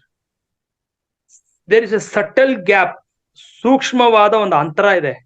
ಒಂದು ಆಲೋಚನೆ ಬರ್ಬೇಕು ಅಂದ್ರೆ ಹಿಂಬಾಲಿಸ್ತಾ ಇರ್ತಾರೆ, ಒಂದು ಆಲೋಚನೆ ನಂತರ ಇನ್ನೊಂದು ಆಲೋಚನೆ ಹಿಂದೆ ಹಿಂಬಾಲಿಸ್ತಾ ಇರತ್ತೆ. ಅದ್ರ ಮಧ್ಯದಲ್ಲಿ ಒಂದು ಅಂತರ ಇರುತ್ತೆ ನೋಡಿ, ಡಿಸ್ಟೆನ್ಸ್, ಅದು ಫ್ಯೂ ಸೆಕೆಂಡ್ಸ್ ಸೂಕ್ಷ್ಮ ಆಗಿರತ್ತೆ. ನಾವ್ ಏನ್ ಮಾಡ್ತೀವಿ ಅಂದ್ರೆ ಆಲೋಚನೆ ಗಮನಿಸ್ತಾ ಇರ್ತೀವಿ, ಒಂದು ಆಲೋಚನೆ ನಂತರ ಇನ್ನೊಂದು ಆಲೋಚನೆ ಮಧ್ಯ ಒಂದು ಅಂತರ ಇದಲ್ಲ, ಅದನ್ನ ಗಮನಿಸಕ್ಕೆ ನಮ್ಗೆ ಗೊತ್ತಾಗ್ಬಿಟ್ರೆ, ಆ ಸೂಕ್ಷ್ಮತೆ ಅರ್ಥ ಆಗ್ಬಿಟ್ರೆ ಅವನೇ ಅಲ್ಲೇ ಇದ್ದಾನೆ ಮಾಸ್ಟರ್. ಆತ್ಮನು ಅಲ್ಲಿದ್ದಾನೆ ನೋಡಿ ಭಗವಂತ. ಅದೇ ನಮ್ಗೆ ದೊಡ್ಡ ಸವಾಲಾಗಿಟ್ಟಿರೋದು. ನೀನ್ ಆ ಗ್ಯಾಪ್ ನ ನೀನ್ ನೋಡಕ್ ಆಗತ್ತಾ ನೋಡಿ ನಿನ್ನಿಂದ? ಆ ಗ್ಯಾಪ್ ನ ನಿನ್ನಿಂದ ಗಮನಿಸಕ್ ಆದ್ರೆ, ಆ ಗ್ಯಾಪ್ ಅಲ್ಲಿ ನಿನ್ನಲ್ಲಿ ಆ ಒಂದು ನಿನ್ನ ಒಂದು ಏಕಾಗ್ರತೆ ಅದ್ರ ಮೇಲೆ ಇಡಕ್ಕಾದ್ರೆ ಅವಾಗ ಏನಾಗತ್ತಂದ್ರೆ ಅದನ್ನೇ ಚಿತಾಕಾಶ ಅಂತ ಹೇಳ್ತಾರೆ. Subtle gap between one thought to other thought. ಈ ಸತ್ಯ ಅರ್ಥ ಮಾಡ್ಕೋಬೇಕು ಮಾಸ್ಟರ್ಸ್. ಅದೆಲ್ಲ ಒಂದೇ ದಿನದಲ್ಲಿ ಎಲ್ದ ಸುಲಭ ಅಲ್ಲ. ಅಭ್ಯಾಸ ಅಭ್ಯಾಸ ಅಭ್ಯಾಸ ಅಭ್ಯಾಸ ಅಭ್ಯಾಸ ಮಾಡ್ತಾನೆ ಇರ್ಬೇಕು. ನೋಡಿ, ಆಲೋಚನೆಗಳಲ್ಲೂ ಕೂಡ ಸಾತ್ವಿಕ ಆಲೋಚನೆ ಬರುತ್ತೆ, ತಾಮಸಿಕ ಆಲೋಚನೆ ಬರುತ್ತೆ, ರಾಜಸಿಕ ಆಲೋಚನೆ ಬರುತ್ತೆ. ಎಲ್ರಿಗೂ ಒಂದೇ ತರ ಆಲೋಚನೆ ಇರಲ್ಲ. ಅದಕ್ಕೆ food is very very important. ಯಾವ ತರ ಆಹಾರ ತಗೊಳ್ತೀವೋ ಆ ತರ ಆಲೋಚನೆಗಳು ಕೂಡ ಅದ್ರ ಮೇಲೆ ಪ್ರಭಾವ ಬೀಳ್ತಾ ಇರತ್ತೆ. ನಮ್ಮ ಕರ್ಮಕ್ಕೆ ಅನುಗುಣವಾಗಿನ ಆಲೋಚನೆಗಳು ಕೂಡ ಮಾಸ್ಟರ್. ಈ ಕ್ಲಾಸ್ ನಾವು ಕೇಳ್ಬೇಕು, ಜ್ಞಾನ ಹೊಂದಬೇಕು, ಆತ್ಮ ಉನ್ನತ ಸ್ಥಿತಿ ಹೋಗ್ಬೇಕು ಅಂದ್ರೂ ಕೂಡ ನನ್ನ ಕರ್ಮದಲ್ಲಿ ಇರ್ಬೇಕು ಯೋಗ. ಈ ಕ್ಲಾಸು ಆತ್ಮಜ್ಞಾನ ಅನ್ನೋದು ತಿಳ್ಕೊಬೇಕಂದ್ರೆ ಈ ಯೋಗ ನನ್ನ ಕರ್ಮದಲ್ಲಿ ಇದ್ರೆ ಮಾತ್ರನೇ ನೀವು ಈ ಝೂಮ್ ಸೆಷನ್ಸ್ ಅಟೆಂಡ್ ಮಾಡಕ್ ಆಗ್ಲೋದು. ಮತ್ತೆ ನೀವು ಯೂಟ್ಯೂಬ್ ನಲ್ಲಿ ನೀವು ನೋಡಿ ಈ ವಿಷಯಗಳನ್ನ ನೀವು ಗ್ರಹಿಸ್ಬೇಕು ಅಂದ್ರೂ ಕೂಡ ನಿಮ್ ಕರ್ಮ ಬಿಡ್ಬೇಕು ಅಲ್ಲಿ. ಅದಕ್ಕೆ ನಾನು ಹೇಳ್ತಾ ಇರ್ತೀನಿ, ಕರ್ಮ ಸಿದ್ಧಾಂತ ಅರ್ಥ ಮಾಡ್ಕೊಳ್ಳಿ. ಕರ್ಮ ಬಿಡಲ್ಲ ಅಷ್ಟು ಸುಲಭವಾಗಿ. ಯಾಕಂದ್ರೆ ಅಷ್ಟು ಬಲಿಷ್ಠವಾದದ್ದು ಕರ್ಮ ಅನ್ನೋದು. ಬರೀ ನಾವು ಧ್ಯಾನ ಮಾಡ್ತೀವಿ ಅಂದ್ರೆ ಎಷ್ಟು ಜನ್ಮ ಬೇಕು? ಬರೀ ಧ್ಯಾನದಲ್ಲಿ ನಾವು ತಂದಿರೋದು ಸಾವಿರಾರು ಕರ್ಮಗಳು. ಸಾವಿರಾರು ಜನ್ಮದಲ್ಲಿ ಮಾಡಿಟ್ಟಿರೋ ಕರ್ಮ ಯಾವ ಜನ್ಮದಲ್ಲಿ ತೀರ್ಸೋದು? ಅದು ಸಾಲ ಕ್ಲಿಯರ್ ಮಾಡೋದು. ಅದಕ್ಕೆ ನಾನು ಹೇಳ್ತಾ ಇರ್ತೀನಿ, ಸುಲಭವಾದ ಉಪಾಯ ಸೂಕ್ಷ್ಮಗಳನ್ನ, ಸೂಕ್ಷ್ಮದಲ್ಲೇ ಇದೆ ಮೋಕ್ಷ. ಅದಕ್ಕೆ ಜ್ಞಾನ ನೋಡಿ, ಜ್ಞಾನ ತಿಳ್ಕೊಂಡ್ಬಿಟ್ರೆ ಉಪಾಯ ಸಿಕ್ಬಿಡತ್ತೆ ನಮ್ಗೆ. ಆ ಉಪಾಯ ಗೊತ್ತಾಗ್ಬಿಟ್ರೆ ನಮ್ಗೆ ಈಸಿಯಾಗಿ ಈ ಜನ್ಮದಲ್ಲೇ ನಾವು ಕೊನೆ ಜನ್ಮ ಮಾಡ್ಕೋಬಹುದು ಮಾಸ್ಟರ್ಸ್. ಅದಕ್ಕೆ ನೋಡಿ, ನಾವು ಕರ್ಮ ಮಾಡ್ತಾ ಇರ್ತೀವ, ನಾವೇನ್ ಮಾಡಿರ್ತೀವ ಕರ್ಮ, ಇನ್ಮೇಲೆ ಈ ಕ್ಷಣದಿಂದ ಈ ಕರ್ಮವನ್ನು ಯೋಗವಾಗಿ ಬದಲಾಯಿಸ್ಬೇಕು. ಹೇಗಪ್ಪ ಅಂದ್ರೆ, ನಾವ್ ಮಾಡ್ತಾ ಇರೋದು ಕ್ರೆಡಿಟ್ಸ್ ಎಲ್ಲ ಭಗವಂತನ್ ಕೊಟ್ಬಿಟ್ಟು, ನಾನ್ ಮಾಡ್ತಾ ಇರೋ ಕರ್ಮ ಆ ಪುಣ್ಯ ಕರ್ಮ ಬಂತು ಅಂದ್ರೆ ಪುಣ್ಯ ಅನ್ಭವಿಸಕ್ ಮತ್ತೆ ಜನ್ಮ, ಪಾಪ ಮಾಡಿದ್ರೆ ಅದು ಅನ್ಭವಿಸಕ್ ಇನ್ನೊಂದು ಕರ್ಮ.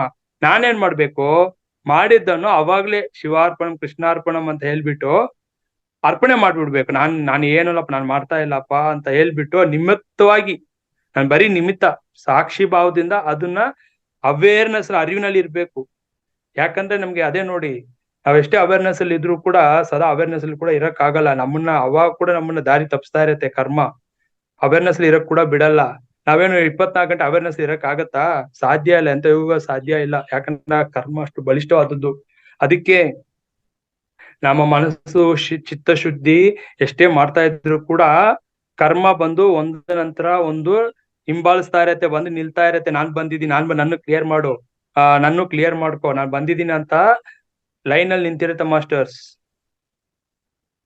ಯಾವ ಜನ್ಮ ಅಷ್ಟು ಕರ್ಮಗಳು ಕ್ಲಿಯರ್ ಮಾಡ್ಕೋಬೇಕು. ಅದಕ್ಕೆ ಒಂದು ಜನ್ಮ ಸಾಕಾಗಲ್ಲ. ಎಷ್ಟು ವರ್ಷಗಳ ಗಟ್ಲೆ ತಪಸ್ ಮಾಡ್ಕೊಂಡ್ರು ಕೂಡ ಒಂದು ಜನ್ಮದಲ್ಲಿ ಅಷ್ಟು ಕ್ಲಿಯರ್ ಮಾಡ್ಕೊಂಡು ಹೋಗಕ್ ಆಗಲ್ಲ. ಅಷ್ಟು ಇದೆ ಕರ್ಮಗಳು ನಾವು ಮಾಡಿರೋದು. ಅದಕ್ಕೆ ನೋಡಿ, 3 ಉಪಾಯ ಹೇಳ್ತೀನಿ ಕರ್ಮ ಕ್ಲಿಯರ್ ಮಾಡ್ಕೊಳಿಕ್ಕೆ, ಬರ್ದಿಟ್ಕೊಳ್ಳಿ, ನಿಮ್ಗೆ ತುಂಬಾ ಹೆಲ್ಪ್ ಆಗತ್ತೆ. ನಾವೇನ್ ಕರ್ಮ ಮಾಡ್ತಾ ಇರ್ತೀವಲ್ಲ ಇದನ್ನ ಯೋಗವಾಗಿ ಬದಲಾವಣೆ ಮಾಡ್ಕೊಬಿಡಿ. ಕರ್ಮ ಯೋಗ ಭಗವಂತನ್ ಕೊಟ್ಬಿಡಿ, ಎಲ್ಲವೂ ಕೂಡ ಕ್ರೆಡಿಟ್ಸ್ ತಪ್ಸ್ಕೊಂಡ್ಬಿಡ್ತೀವಿ ಮರ್ಜನ್ಮ ತಗೊಳಕ್ಕೆ. 2ನೇದು, ನಾನು ಈ ಫಸ್ಟ್ ಕರ್ಮ ಯೋಗವಾಗಿ ಮಾಡ್ಕೋಬೇಕು. ನೆಕ್ಸ್ಟ್ ಏನ್ ಮಾಡ್ಬೇಕು, ಭಕ್ತಿ ಮಾಡ್ತೀನಾ, ತೋರಿಕೆಗೆ ಮಾಡಬಾರ್ದು. ಭಜನೆ ಮಾಡೋದು, ಎಲ್ರು ಮೆಚ್ಕೋಬೇಕು, ಚಪ್ಪಾಳೆ ತಟ್ಟಬೇಕು, ಎಲ್ರಿಗೂ ನನ್ನ ಬಂದು ತುಂಬಾ ಚೆನ್ನಾಗಿತ್ತು ಸರ್ ಅಂತ ಹೊಗಳ್ಬೇಕು ಅನ್ನೋದಕ್ಕೋಸ್ಕರ ಮಾಡೋದಲ್ಲ. ಹೇಗೆ ಅಕ್ಕ ಮಹಾದೇವಿ, ಪುರಂದ್ರದಾಸರು, ಭಕ್ತ ಕನಕದಾಸರು, ಬಸವಣ್ಣನವರು, ಮಹಾಪುರುಷರು ಹೇಗ್ ಮಾಡಿದ್ರು, ತುಕಾರಾಮ್ ದಾಸರು, ಅವ್ರ ತರ ಮೀರಾಬಾಯಿ ತರ ಶರಣಾಗತಿಯಿಂದ ಮಾಡ್ಬೇಕು. ನಮ್ಮ ಮನಸ್ಸು ಸದಾ ಭಗವಂತನ ಮೇಲೆ ಮಾತ್ರ ಇರ್ಬೇಕು. ಸ್ವಲ್ಪ ಬಿಟ್ರು ಓಡೋಗ್ಬಿಡುತ್ತೆ. ಉಚ್ಕುದ್ರೆ ನಮ್ಮ ಮನಸ್ಸು ಪ್ರಾಪಂಚಿಕ ಓಡೋಗ್ಬಿಡುತ್ತೆ. ಸ್ವಲ್ಪ ಬಿಟ್ರೆ ಮಿಸ್ ಆಗ್ಬಿಡುತ್ತೆ. ಇದು ಸದಾ ಅವ್ನ ಚಿಂತನೆಯಲ್ಲೇ ಇರ್ಬೇಕು ಮಾಸ್ಟರ್. ಮಾಡಿದ್ರೆ ಆತರ ಭಕ್ತಿ ಮಾಡ್ಬೇಕು. ನಾನು ಮಾಡ್ದೆ ಭಕ್ತಿ, ಇವ್ರು ತುಂಬಾ ಭಕ್ತಿ ಸಾರ್ ಇವ್ರ ಮನೇಲಿ ಅಂದ್ರೆ ಏನ್ ಭಕ್ತಿ ಅಂತ ನನ್ಗೆ ಗೊತ್ತಾಗ್ತಾ ಇಲ್ಲ. ಕೆಲವ್ರು ಮಾಡ್ತಾ ಇರ್ತಾರೆ, ವಿಜೃಂಭಣೆಯಿಂದ ಪೂಜೆ ಮಾಡ್ಬಿಟ್ರೆ ಭಕ್ತಿ ಅನ್ಬಿಡ್ತಾರೆ. ಯಾವ್ದೋ ಆಧ್ಯಾತ್ಮಿಕ ಪುಸ್ತಕ ಇಷ್ಟು ಓದ್ಬಿಟ್ರೆ, ಗ್ರಂಥಗಳು ಓದ್ಬಿಟ್ರೆ ಇವ್ರು ಭಕ್ತಿ ಅನ್ಬಿಡ್ತಾರೆ. ಅಷ್ಟೆಲ್ಲ ಬೇಕಾಗೇ ಇಲ್ಲ. ನಾ ಅಂತ ಗ್ರಂಥಗಳು ಯಾವತ್ತೂ ಓದೇ ಇಲ್ಲ. ನನ್ಗೆ ಗೊತ್ತು ಸೂಕ್ಷ್ಮತೆ, ಮೋಕ್ಷಕ್ಕೆ ಹೋಗೋಕ್ಕೂ ಮಾರ್ಗ ಏನೋ, ಸೂಕ್ಷ್ಮದಲ್ಲಿ ಇದೆ ಮೋಕ್ಷ. ಜ್ಞಾನ ಬೆಳೆಸ್ಕೊ, ಕೊನೆ ಜನ್ಮ ಮಾಡ್ಕೋ, ಉಪಾಯ ಏನಂತ ಗೊತ್ತಾಯ್ತು. ಅಷ್ಟೇ ಸಿಂಪಲ್ ಆಗಿ ಜ್ಞಾನ ತಿಳ್ಕೊಬೇಕು, ಲೈಫ್ ನ ಎಂಜಾಯ್ ಮಾಡ್ಬೇಕು. ಅದನ್ನ ಹೇಗ್ ಎಂಜಾಯ್ ಮಾಡ್ಬೇಕಂದ್ರೆ ಜನಕ ಮಹಾರಾಜರ ತರ ಎಂಜಾಯ್ ಮಾಡ. ಯಾಕೆ ಜನಕ ಮಹಾರಾಜ ತುಂಬಾ ಇಷ್ಟ, ಯಾಕಪ್ಪ ಅಂದ್ರೆ ಅವ್ರ ರಾಜನಾಗಿದ್ರು ಕೂಡ ರಾಜ ಋಷಿ ತರ ಇದ್ರು. ನಮ್ಮಲ್ಲಿ ಕೂಡ ಋಷಿ ತತ್ವ ಇರ್ಬೇಕು, ಸಂಸಾರದಲ್ಲಿ ಇರ್ಬೇಕು, ಸಮಾಜದಲ್ಲಿ ಇರ್ಬೇಕು, ನಮ್ಮ ಕಾರ್ಯ ನಿರ್ವಹಿಸ್ಬೇಕು. ಆದ್ರೆ ಯಾವ್ದಕ್ಕೂ ಬಂಧ ಪಡ್ಬಾರ್ದು, ಯಾವ್ದಕ್ಕೂ ಅಂಟ್ಕೋಬಾರ್ದು ಮಾಸ್ಟರ್. ಅದು ಎಂತ ಯೋಗಿಗಳು ಬಿಟ್ಟಿಲ್ಲ, ಎಂತ ಸೀನಿಯರ್ ಮಾಸ್ಟರ್ಗಳು ಕೂಡ ಇಲ್ಲೇ ಜಾರೋದು, ಅರ್ಥ ಮಾಡ್ಕೊಳ್ಳಿ. ಅದೇ ಅವೇರ್ನೆಸ್ ಅನ್ನೋದು. ಅದಕ್ಕೆ ಭಕ್ತಿ ಮಾಡಿದ್ರೆ ಅವ್ರ ತರ ಮಾಡ್ಬೇಕು. ಮೂರನೇದು ಜ್ಞಾನ, ಬರೀ ಆತ್ಮಚಿಂತನೆ, ಮನನ ಮನನ ಮನನ. ಇದೇನು ಹೇಳ್ತಾ ಇದೀವೋ ಅದನ್ನ ಶ್ರವಣ ಮಾಡ್ಬೇಕು. ಕೇಳಿದ್ದನ್ನ ಮತ್ತೆ ನಾನು ಅದ್ರ ಬಗ್ಗೆ ಆತ್ಮದ ಮೇಲೆ ಚಿಂತನೆ, ನಾನೇನು ವಿಷಯ ಕೇಳಿದೀನೋ ಇದನ್ನ ಚಿಂತನೆ ಮಾಡ್ತಾ ಇರ್ಬೇಕು ಸದಾ. ಅದೇ ಓಡ್ತಾ ಇರ್ಬೇಕು ನನ್ನ ತಲೆನಲ್ಲಿ. ಕಣ್ ಮುಚ್ಚಿದ್ರೆ ಸದಾ ಅದ್ರೆ ಚಿಂತನೆ, ಆತ್ಮನ ಮೇಲೆ ಚಿಂತನೆ. ನಾನು ಯಾರು? ಆತ್ಮ. ಸತ್ಯ ಗೊತ್ತಾಯ್ತು, ಸತ್ಯ ಗೊತ್ತಾಯ್ತಲ್ಲ, ಆ ಸತ್ಯದಲ್ಲೇ ನಿಲ್ಬೇಕು. ಅದೇ ನಮ್ಗೆ ದೊಡ್ಡ ಸವಾಲು ಮಾಸ್ಟರ್. ಇವಾಗ ನಾನೇನೋ ಹೇಳ್ಬಿಟ್ಟಿದೀನಿ ಅನ್ಕೊಳ್ಳಿ, ಎಷ್ಟು ಜನ ನಿಲ್ತಾರೆ ಅದ್ರಲ್ಲಿ? ಬರೀ ಫಿಲ್ಟರ್ ಆಗ್ತಾನೇ ಇರ್ತಾರೆ. ಮಾಯೆ ಬಿಡಲ್ಲ, ಮಾಯೆ ಅಷ್ಟು ಆವರಿಸ್ಕೊಂಡಿದೆ. ಮಾಯೆಯನ್ನು ಜಯಿಸ್ಬೇಕು ಅನ್ನೋದು ಕೂಡ ಅದಕ್ಕೆ ಉಪಾಯ ಗೊತ್ತಿಲ್ಲ. ಕರ್ಮ ಕ್ಲಿಯರ್ ಮಾಡ್ಕೋಬೇಕು ಸುಲಭವಾಗಿ ಅಂದ್ರೆ ಬರೀ ಧ್ಯಾನ ಮಾಡಿದ್ರೆ ಆಗಲ್ಲ, ಟೈಮ್ ತಗೊಳುತ್ತೆ. ಅದು ಕೂಡ ಆಗತ್ತೆ, ಇಲ್ಲ ಅಂತಲ್ಲ, ಟೈಮ್, ಬಹಳಷ್ಟು ಟೈಮ್. ಫಸ್ಟು ನಾನು ಧ್ಯಾನಿ ಆಗ್ಬೇಕು, ನಾನ್ ಮಾಡ್ತಾರೋ ಧ್ಯಾನ ಯೋಗ ಸಿದ್ಧಿ ಆಗಬೇಕು. ಆ ಯೋಗ ಸಿದ್ಧಿ ಆದ್ರೆ ನನ್ನ ಜ್ಞಾನ ಸಿದ್ಧಿ ಆಗತ್ತೆ. ಆಮೇಲೆ ನಾನು ಯೋಗಿ ಆಗ್ತೀನಿ. ನಾನು ಯೋಗಿ ಆದ್ರೇನೆ ಇನ್ನೊಬ್ಬರಿಗೆ ನಾನು ಈ ಧ್ಯಾನವನ್ನು, ನನ್ನಲ್ಲಿ ಆಗ್ತಾ ಇರೋ ಅನುಭವವನ್ನು ಹೇಳಬಲ್ಲೆ. ಅವಾಗ ಫಸ್ಟ್ ನನಗೆ ಅರಿಯಂತ ಸ್ಥಿತಿ. ನಾನು ಬರೀ ಧ್ಯಾನ ಮಾಡ್ತೀನಿ, ಇಷ್ಟು ವರ್ಷ ಧ್ಯಾನ ಮಾಡ್ತಾ ಇದ್ದೀನಿ, ಎಷ್ಟೋ ನನಗೆ ಒಳ್ಳೊಳ್ಳೆ ಅನುಭವಗಳು ಬರ್ತಾ ಇದೆ, ಎಷ್ಟೋ ಒಳ್ಳೇದಾಗ್ತಾ ಇದೆ. ಓಕೆ, ಧ್ಯಾನ ಸಾಧನೆ ಮಾಡಿದ್ರಿ, ನಿಮ್ ಕರ್ಮಗಳೆಲ್ಲ ಸ್ವಲ್ಪ ಸ್ವಲ್ಪ ಕ್ರಮೇಣ ಕಲ್ಕೊಂಡ್ರಿ, ಇವಾಗ ಎಲ್ಲ ನಿಮ್ಗೆ ಒಳ್ಳೆ ಯೋಗಗಳೇ ಅನ್ಕೊಳ್ಳಿ, ಎಲ್ಲ ಶುಭವಾದ ಜೀವನ ಅನ್ಕೊಳ್ಳಿ. ನಾನು ಅಷ್ಟೇ ನಿಂತು ಬಿಟ್ರೆ ಇತರರಿಗೂ ಕೂಡ ಹೇಳ್ಕೊಡ್ಬೇಕಲ್ಲ, ನಾನು ಹೊಂದಿರೋ ಜ್ಞಾನ ಹಂಚ್ಬೇಕಲ್ಲ. ವಿಜಯಕಾಂತ್ ಏನ್ ಹಂಚ್ತಾ ಇದ್ದಾನೆ, ನನ್ಗೆ ಗೊತ್ತಾಯ್ತು ಸತ್ಯ. ನಾನಿನ್ ಹಂಚಿಲ್ಲ ಅಂದ್ರೆ ನಾನು ಇನ್ನೊಂದ್ ಜನ್ಮ ಕಾದಿದೆ. ನಾನು ಇಷ್ಟು ವರ್ಷ ತಿಳ್ಕೊಂಡಿರೋದು ಎಲ್ಲ ಹಂಚ್ಬಿಡ್ಬೇಕು. ನಾನ್ ಮಾತ್ರ ಉದ್ಧಾರ ಆದ್ರೆ ಸಾಕು, ನಾನ್ ಯಾಕೆ ಇವ್ರಿಗೆಲ್ಲ ಹೇಳ್ಬೇಕು, ನಾನ್ ಮಾತ್ರ ಮೋಕ್ಷಕ್ಕೆ ಹೋದ್ರೆ ಸಾಕು, ಮೋಕ್ಷಕ್ಕೆ ಉಪಾಯ ನನ್ಗೆ ಗೊತ್ತಿದೆ ಅಂತ ನಾನು ಆ ಸ್ವಾರ್ಥದಲ್ಲಿದ್ರೆ ಮತ್ತೆ ಇದನ್ನ ಹೇಳಲಿಕ್ಕೆ ಹಂಚ್ಲಿಕ್ಕೆ ಇನ್ನೊಂದ್ ಜನ್ಮ ತಗೋಬೇಕು ನಾನು. ಅದಕ್ಕೆ ಈ ಜನ್ಮದಲ್ಲೇ ತಿಳ್ಕೊಂಡು ಎಲ್ಲ ಖಾಲಿ ಮಾಡ್ಕೋಬೇಕು. ವಿಷಯಗಳನ್ನೆಲ್ಲ ಏನ್ ತಿಳ್ಕೊಂಡಿದೀವಿ ಎಲ್ಲ ಖಾಲಿ ಮಾಡ್ಬಿಡ್ಬೇಕು, ಇನ್ನೊಬ್ರು ಹಂಚ್ಬಿಡ್ಬೇಕು. ಅವಾಗ ಏನಾಗತ್ತೆ, ನಮ್ಮ ಆತ್ಮ ಬೇಗ ಬೇಗ ಬೇಗ ಪ್ರಗತಿ ಆಗ್ತಾ ಇರತ್ತೆ. ಅಂದ್ರೆ ಜೀವಾತ್ಮ ಅಲ್ಲಿ ಹೇಳ್ತಾ ಇರೋದು ಅರ್ಥ ಮಾಡ್ಕೊಳ್ಳಿ. ಆತ್ಮ ಅಂದ್ರೆ ಬ್ರಹ್ಮದಲ್ಲಿರೋ ಆತ್ಮ, ಅದು ಪ್ರಗತಿ ಹೊಂದುತ್ತೆ, ಇನ್ನ ಪ್ರಕಾಶ ಆಗತ್ತೆ, ಶಕ್ತಿ ಅದಲ್ಲ, ಅದು ಅಖಂಡ ಜ್ಯೋತಿ. ಆ ಜ್ಯೋತಿ ಬೆಳಕು ಕಡಿಮೆನೂ ಆಗಲ್ಲ, ಅದ್ರ ಶಕ್ತಿ ಕಡಿಮೆನೂ ಆಗಲ್ಲ. ಇಲ್ಲಿ ಕಡಿಮೆ ಆಗೋದು ನಮ್ಮ ಜೀವಾತ್ಮನ ಶಕ್ತಿನೇ. ಇಲ್ಲಿ ಶಕ್ತಿ ಕಡಿಮೆ ಆಗೋದು ಈ ಜೀವಾತ್ಮನ ಒಂದು ಶಕ್ತಿ. ನನ್ನ ಈ ಜೀವಾತ್ಮನ ಒಂದು ನಾವೇನ್ ಹೇಳ್ತಾ ಇದ್ವಲ್ಲ ಚೈತನ್ಯ, ಇದು ಕಡಿಮೆ ಆಗ್ತಾ ಇರೋದು. ಸೊ ಇದು ಅರ್ಥ ಮಾಡ್ಕೋಬೇಕು ಮಾಸ್ಟರ್ಸ್ ಈ ಸತ್ಯಗಳನ್ನ. ಅದಕ್ಕೆ ಜ್ಞಾನ ಬೆಳೆಸ್ಕೋಬೇಕು. ಈ ಜ್ಞಾನ ಗೊತ್ತಾಯ್ತಂದ್ರೆ ಈಗ ನಾನು ಹೇಳಿದ್ನಲ್ಲ, ಕರ್ಮ ಮಾಡೇ ಕರ್ಮವನ್ನಾಗಿ ಬದಲಾವಣೆ ಮಾಡ್ಕೋಬೇಕು, ಭಕ್ತಿ ಮಾಡಿದ್ರೆ ಶರಣಾಗತಿನ ಮಾಡ್ಬೇಕು. ಜ್ಞಾನ ತಿಳ್ಕೊಂಡು ಟೈಮ್ ವೇಸ್ಟ್ ಮಾಡಬಾರ್ದು, ಅದ್ಮೇಲೆ ನಿಲ್ಬೇಕು.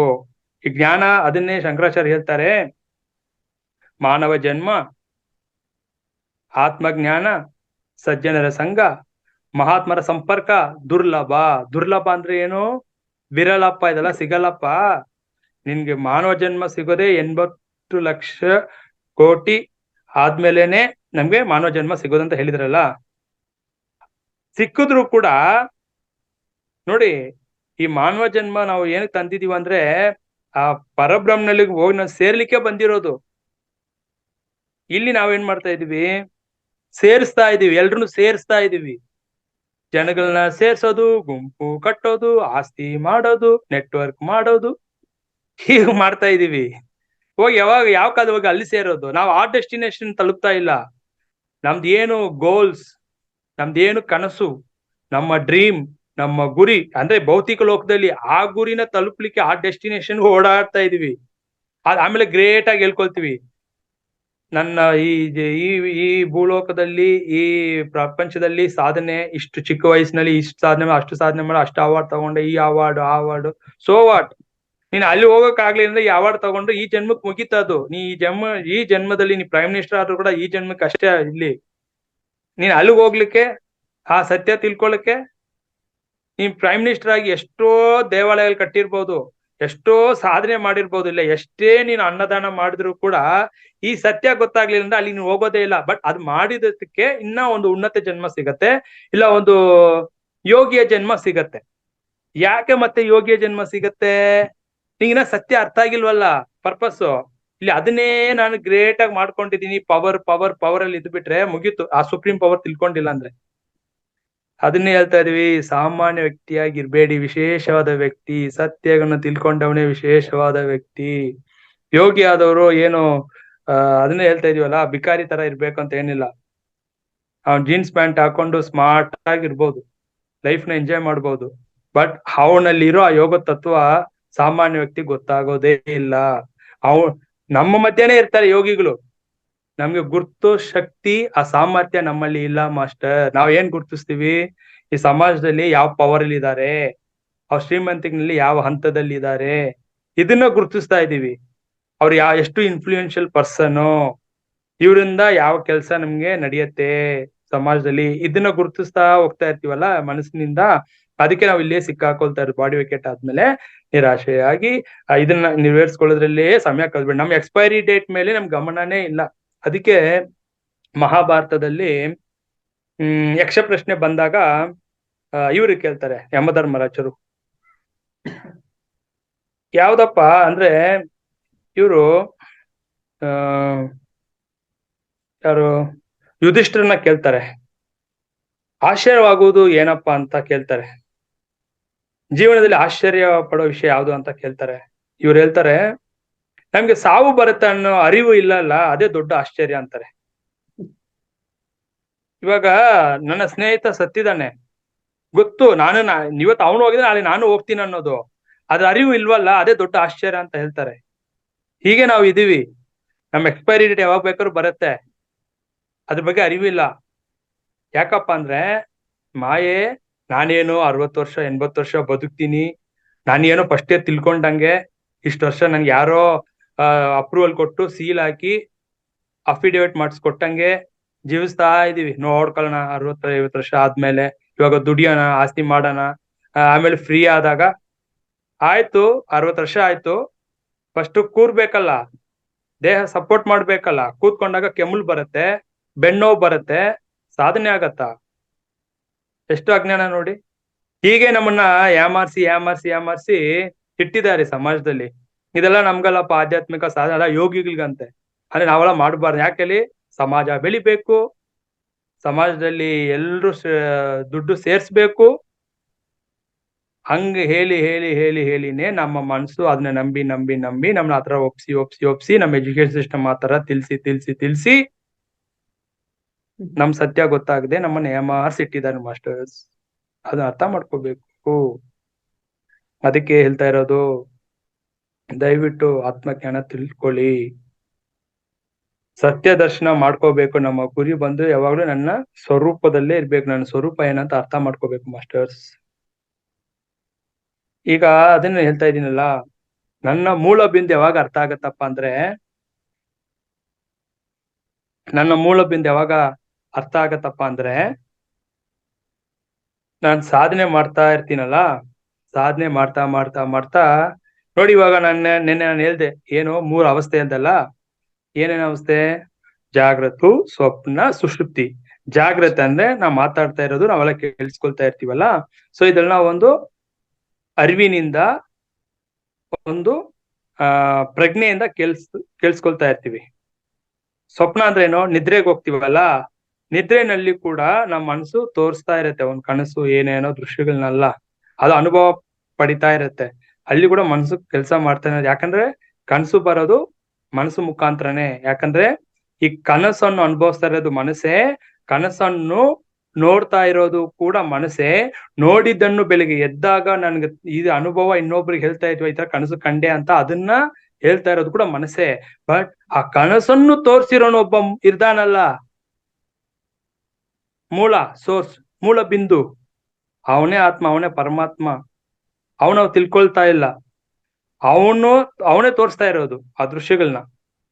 ಸೊ ಇದನ್ನ ಕೂಡ ಅರ್ಥ ಮಾಡ್ಕೋಬೇಕು ಮಾಸ್ಟರ್ಸ್. ಆಮೇಲೆ ಸುಷುಪ್ತಿ, ಯಾರು ಗಾಢ ನಿದ್ರೆಗೆ ಹೋಗ್ತಾರಲ್ಲ, ಮಲ್ಗಿದ್ದೀವಿ ಅಷ್ಟೇಪ್ಪ, ಸ್ವಲ್ಪ ಹೊತ್ತು ಸುಖ ಅನುಭವಿಸ್ದೆ, ಕನಸು ಇಲ್ಲ, ಚೆನ್ನಾಗಿ ನಿದ್ರೆ ಮಾಡಿದೆ, ಬೆಳಿಗ್ಗೆ ಎದ್ದಾಗ ತುಂಬಾ ಏನೋ ಸ್ವಲ್ಪ ಆನಂದವಾಗಿತ್ತು, ನಿದ್ರೆನಲ್ಲಿ ಸುಖವಾಗಿತ್ತು. ಈ ಬೆಳಿಗ್ಗೆ ಎದ್ದು ಅಷ್ಟು ನನ್ಗೆ ಚೈತನ್ಯ, ಅಷ್ಟು ಫ್ರೆಶ್ ಆಗಿದ್ದೀನಿ ಅಂದ್ರೆ ಅಲ್ಲಿ ನನ್ನ ಸ್ವರೂಪದಲ್ಲಿದ್ದೆ, ನನ್ನ ಆತ್ಮಸ್ಥಿತಿಯಲ್ಲಿದ್ದೆ ಕೆಲವು ಕ್ಷಣ. ಅದು ಕೂಡ ಧ್ಯಾನದಲ್ಲಿ ನಾವು ಇರ್ಬೇಕು. So that is what master, ನಾವು ಆ ಸ್ಥಿತಿಗೆ ಹೋಗ್ಬೇಕು. ಆ ಸ್ಥಿತಿಗೆ ಹೋದಾಗ ಸುಷುಪ್ತಿ ಸ್ಥಿತಿ ಧ್ಯಾನದಲ್ಲೂ ಸಾಧ್ಯ. ಆಳವಾಗಿ ಹೋದಾಗ ಧ್ಯಾನದಲ್ಲೂ ಅನುಭವಿಸ್ತೀವಿ, ಗಾಢ ನಿದ್ರೆನಲ್ಲೂ ಅನುಭವಿಸ್ತೀವಿ. ಯಾರು ಯಾವಾಗ್ಲೂ ಬಂದು ಚಿಂತನೆಯಲ್ಲೇ ಮಲಗ್ತಾರ, ಅವ್ರಿಗೆ ನೋಡಿ ಗಾಢ ನಿದ್ರೆ ಹೋಗಕ್ಕಾಗಲ್ಲ, ಕೆಲವ್ರು ನಿದ್ರೆನೇ ಬರಲ್ಲ ಅಂತಾರೆ. ನಾನು ಅದನ್ನೇ ಹೇಳ್ತೀನಿ, ಸುಷುಪ್ತಿ ಒಂದು ಧ್ಯಾನದಲ್ಲಿ ಅನುಭವಿಸ್ಬೇಕು, ಇಲ್ಲ ಗಾಢ ನಿದ್ರೆಗೆ ಹೋಗ್ಬೇಕು. ನಾನ್ ನಿದ್ರೆಯನ್ನು ತ್ಯಜಿಸಿ ನಾನೇನೋ ಅದು ಮಾಡ್ತೀನಿ ಇದು ಮಾಡ್ತೀನಿ, ಬೆಳಗವರು ಕೂತಿರ್ತೀನಿ, ಜಾಗರಣೆ ಮಾಡ್ತೀನಿ ಅಂದ್ರೆ ಏನಾಗತ್ತೆ ಅಂತ ನನ್ಗಂತೂ ಗೊತ್ತಾಗ್ತಾ ಇಲ್ಲ. ಬಟ್ ಮಾಡೋರು ಏನೇನೋ ಮಾಡ್ತಾರೆ, ಅದು ಅವರ ಒಂದು ವೈಯಕ್ತಿಕ ಅಭಿಪ್ರಾಯ. ಬಟ್ ಅರ್ಥ ಮಾಡ್ಕೊಳ್ಳಿ ಮಾಸ್ಟರ್, ಸುಷುಪ್ತಿ ಆದ್ರೇನೆ ಸಮಾಧಿ, ನಿರ್ವಿಕಲ್ಪ ಸಮಾಧಿ, 4ನೇ ಸ್ಥಿತಿ. ಅದಕ್ಕೆ ಫಸ್ಟ್ ನಾವು ನೋಡಿ ಇದೆಲ್ಲ ಮೆಟ್ಟಿಲು ದಾಟಿ ಬರ್ಬೇಕು. ಏನೇನು, ಫಸ್ಟ್ ಅಷ್ಟಾಂಗ ಯೋಗ ಏನ್ ಹೇಳುತ್ತೆ, ಯಮ ನಿಯಮ, 3ನೇದು ಆಸನ, 4ನೇದು ಪ್ರಾಣಾಯಾಮ, 5ನೇದು ಪ್ರತ್ಯಾಹಾರ, 6ನೇದು ಧಾರಣ, 7ನೇದು ಧ್ಯಾನ, 8ನೇದು ಸಮಾಧಿ. ನಾವು ಡೈರೆಕ್ಟ್ ಆಗಿ ಏನ್ ಬಂದ್ಬಿಡ್ತೀವಿ, 7ಗೆ ಬಂದ್ಬಿಡ್ತೀವಿ, 7ನೇ ಹಂತಕ್ಕೆ, 7ನೇ ಸ್ಟೆಪ್ ಧ್ಯಾನ. ಡೈರೆಕ್ಟ್ ಡಿಗ್ರಿ, ಸ್ಕೂಲಲ್ಲಿ ಇರುವಾಗಲೇ ಡೈರೆಕ್ಟ್ ಡಿಗ್ರಿಗೆ ಹೋಗ್ಬಿಡ್ತೀವಿ. ಸೊ ಯಾಕಪ್ಪ ಅಂದ್ರೆ ನಮ್ಗೆನ್ನ ಆ ಪ್ರತ್ಯಾಹಾರ ಅಂದ್ರೆ ಏನೋ, ವಿಡ್ರಾಯಲ್ ಆಫ್ ದ ಸೆನ್ಸಸ್, ಇಂದ್ರಿಯ ನಿಗ್ರಹ, ಮನೋ ನಿಗ್ರಹ, ಅದು ಆಗಿರ್ಬೇಕು. ಚಿತ್ತ ಶುದ್ಧಿ ಆಗಿರ್ಬೇಕು, ಮನಸ್ಸು ಶುದ್ಧಿ ಆಗಿರ್ಬೇಕು. ಆತ್ಮ ಪರಬ್ರಹ್ಮನನ್ನು ಅರಿಬೇಕು ಅಂದ್ರೆ, ಅವನ ದರ್ಶನ ಹೊಂದಬೇಕು ಅಂದ್ರೆ, ಅವನ್ ಚೈತನ್ಯ ಅನುಭವಕ್ಕೆ ಬರ್ಬೇಕಂದ್ರೆ, ನನ್ನ ಸ್ವರೂಪ ಅನುಭವಿಸ್ಬೇಕು ಅಂದ್ರೆ, ಆ ಆತ್ಮನು ನನ್ಗೆ ಅನುಭೂತಿ ಆಗ್ಬೇಕು ಅಂದ್ರೆ ಏನಾಗ್ಬೇಕು, ಇಂದ್ರಿಯಗಳ ನಿಗ್ರಹ, ಮನಸ್ಸು ನಿಗ್ರಹ ಆಗ್ಬೇಕು. ಆಮೇಲೆ ಧಾರಣ ಅಂದ್ರೆ ಏನ್ ಮಾಡ್ತೀವಿ ನಾವು, ಕಾನ್ಸಂಟ್ರೇಷನ್, ಮ್ಯೂಸಿಕ್ ಹಾಕೊಂಡು ಮ್ಯೂಸಿಕ್ ಮೇಲೆ ಗಮನ, ಮ್ಯೂಸಿಕ್ ನ ಕೇಳಿಸ್ತಾ ಇರ್ತೀವಿ, ಯಾವ್ದೋ ಒಂದು ಮ್ಯೂಸಿಕ್, ಎಲ್ಲೋ ಓಡ್ತಾರೆ ಮನಸ್ಸು, ಅಟ್ಲೀಸ್ಟ್ ಮ್ಯೂಸಿಕ್ ಮೇಲೆ ಆದ್ರೂ ಹೋಗ್ಲಿ, ಏಕಾಗ್ರತೆ ಬರೋದು, ಅದೇ ಧಾರಣ, ಒಂದು ಏಕಾಗ್ರತೆ ಸ್ಥಿತಿಯಲ್ಲಿರುತ್ತೆ. ಆಮೇಲೆ ಆ ಏನು ಒನ್ ಇದೆಲ್ಲ, 1 to none ಬರ್ಬೇಕು, ಅದು ಕೂಡ ಇರಬಾರ್ದು. ನೆಕ್ಸ್ಟ್ ಮ್ಯೂಸಿಕ್ ಇಲ್ಲ, ಯಾವ್ದು ಗಮನಿಸ್ಬೇಕಾಗಿಲ್ಲ ನಾವು. ಈ ಶ್ವಾಸ, ನೆನೆ ಹೇಳ್ದಲ್ಲ, ಈ ಶ್ವಾಸವನ್ನು ಕೂಡ ಗಮನಿಸ್ತಾ ಇರೋನು ಯಾರು, ಆತ್ಮನು. ಈ ದೇಹ ಚಲನೆನೆಲ್ಲ ನಾವು ಮಾಡೋ ಕರ್ಮಗಳನ್ನ ಸಾಕ್ಷಿಯಾಗಿ ನೋಡ್ತಾ ಗಮನಿಸ್ತಾ ಇರೋನು ಯಾರು, ಆತ್ಮನು. ಸೊ ಇದು ಅರ್ಥ ಮಾಡ್ಕೋಬೇಕು ಮಾಸ್ಟರ್ಸ್. ಸೊ ಇದನ್ನ ಅರ್ಥ ಮಾಡ್ಕೊಳ್ಳಿ ದಯವಿಟ್ಟು. ಇಷ್ಟು ಹೇಳ್ತಾ ನನ್ನ ಮಾತುಗಳನ್ನ ಮುಗಿಸ್ತಾ ಇದ್ದೀನಿ. ಈಗ ಏನಾದ್ರು ಪ್ರಶ್ನೆಗಳಿದೆ ದಯವಿಟ್ಟು ಕೇಳಿ. Thank you. ಧನ್ಯವಾದ ಸರ್. ಇದು ದೊಡ್ಡ ಒಂದು ಸಾಗರ ಅಂತ ಹೇಳ್ಬೋದು ಈ ಆತ್ಮಜ್ಞಾನ ಅನ್ನೋದು.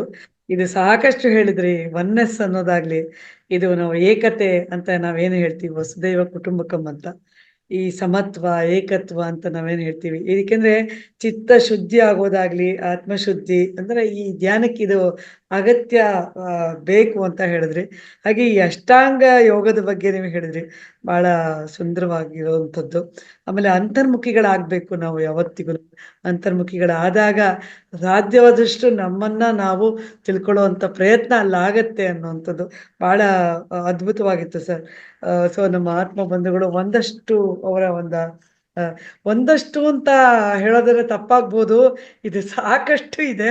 ಆದ್ರೆ ಇಲ್ಲಿ ಸಮಯ ಕಡಿಮೆ ಇರೋದ್ರಿಂದ ದಯವಿಟ್ಟು ಬೇಗ ಬೇಗ ಹ್ಯಾಂಡ್ ರೈಸ್ ಮಾಡಿ ಆತ್ಮ ಬಂಧುಗಳೇ. ಆ, ಸಮಯ ಎಲ್ಲರಿಗೂ ಅವಕಾಶ ಮಾಡಿಕೊಡ್ಲಿ ಅಂತ ಕೇಳ್ಕೊಳ್ತಾ, ದಯವಿಟ್ಟು ಒಬ್ಬೊಬ್ರು ಆಗ್ತಾ ನಿಮ್ಮ ಒಂದು ಪ್ರಶ್ನೆಗಳು ಏನಿದೆಯೋ, ನೀವು ಏನು ಕೇಳಬೇಕು, ಅಥವಾ ನಿಮಗೆ ಏನು ಅನ್ನಿಸ್ತು ಆತ್ಮಜ್ಞಾನದ ಬಗ್ಗೆ ಒಂದಷ್ಟು ತಿಳ್ಕೊಂಡ್ವಿ ನಾವು. ಅದ್ರ ಬಗ್ಗೆ ಏನು ನಿಮಗೆ ಅನಿಸಿಕೆ ಇರ್ಬೋದು, ನಿಮ್ಮ ಅಭಿಪ್ರಾಯ ಇರ್ಬೋದು, ನಿಮ್ಮ ಸಂದೇಹಗಳಿರ್ಬೋದು, ಕೇಳಿ. ನೀವು ಹ್ಯಾಂಡ್ ರೈಸ್ ಮಾಡಿ, ಹ್ಯಾಂಡ್ ರೈಸ್ ಮಾಡಿ. ಇಲ್ಲಿ ಆಲ್ರೆಡಿ ಈಗ ಹೊಸಬ್ರು ಹ್ಯಾಂಡ್ ರೈಸ್ ಆಗಿತ್ತು ಅವಾಗ್ಲೇನೆ, ಅದು ಹಾಗೇ ಇದೆ. ಬಟ್ ನೀವು ಅನ್ಮ್ಯೂಟ್ ಮಾಡ್ಕೊಂಡು ಕೂಡ ನೀವು ಮಾತಾಡ್ಬೋದು. ಟೈಮ್ ವೇಸ್ಟ್ ಮಾಡೋದು ಬೇಡ. ಆ, ದಯವಿಟ್ಟು ಟೈಮ್ ವೇಸ್ಟ್ ಮಾಡೋದು ಬೇಡ, ಬನ್ನಿ ಮಾತಾಡಿ.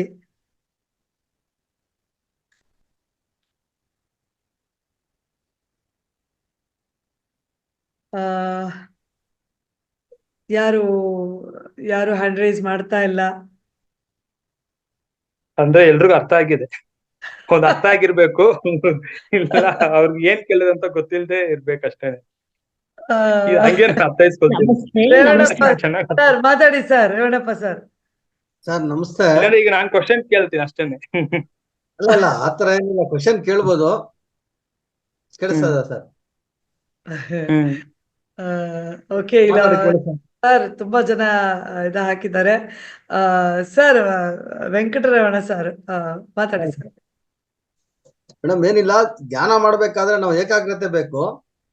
ಏಕಾಗ್ರತೆಗೆ ಬರ್ಬೇಕಾದ್ರೆ ನಮ್ ಯೋಚನೆಗಳು ಜಾಸ್ತಿ, ಧ್ಯಾನದಲ್ಲಿ ಕೂತ್ಕೊಂಡಾಗ ಯೋಚನೆಗಳು ಯಾವ್ದೋ ಬರ್ತಾ ಇರ್ತದೆ, ಆ ಏಕಾಗ್ರತೆನೇ ಬರೋದಿಲ್ಲ.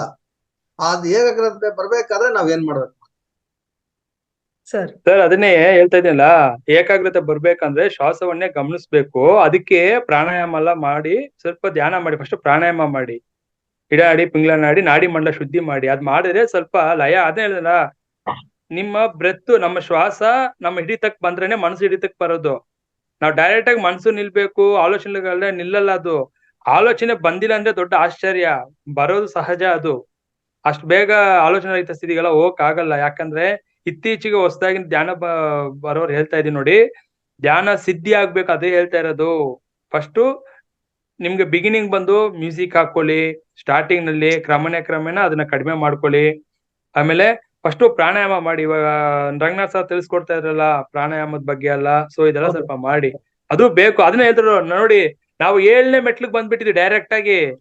ಯಮ ನಿಯಮ ಯೋಗಾಸನ ಮಾಡ್ಬೇಕು, ಫ್ಲೆಕ್ಸಿಬಲ್ ಇರ್ಬೇಕು, ಚೊಕ್ಕಾಬಲ ಹಾಕೊಂಡೆ ಕೂತ್ಕೋಬೇಕು. ಅಯ್ಯೋ ನಂಗೆ ಕೂರಕ್ ಆಗಲ್ಲ ಸರ್, ಸೊಂಟ ನೋವು ಬರುತ್ತೆ, ಬೆನ್ನು ನೋವು ಬರುತ್ತೆ ಅಂದ್ರೆ ಹೆಂಗ್ ಸಾಧನೆ ಆಗತ್ತೆ? ಯೋಗಿಗಳ ತರ ಅವ್ರು ಗಂಟೆ ಕೂತ್ಕೊಳ್ತಾರೆ, ನಾವು 1 ಗಂಟೆ ಕೂತ್ಕೊಂಡ್ರೆ ಗ್ರೇಟು. ಸೊ ಅದೆಲ್ಲ. ಆಮೇಲೆ ಪೋಸ್ಟರು ಸ್ಟ್ರೈಟ್ ಆಗಿರ್ಬೇಕು. ಸೊ ಇದೆಲ್ಲ ಇದೆ ಸರ್. ಅದಕ್ಕೆ ಆಸನ ಸಿದ್ಧಿ, ಕಾಯೋಪಾಸನ ಅಂತ ಹೇಳ್ತೀವಿ.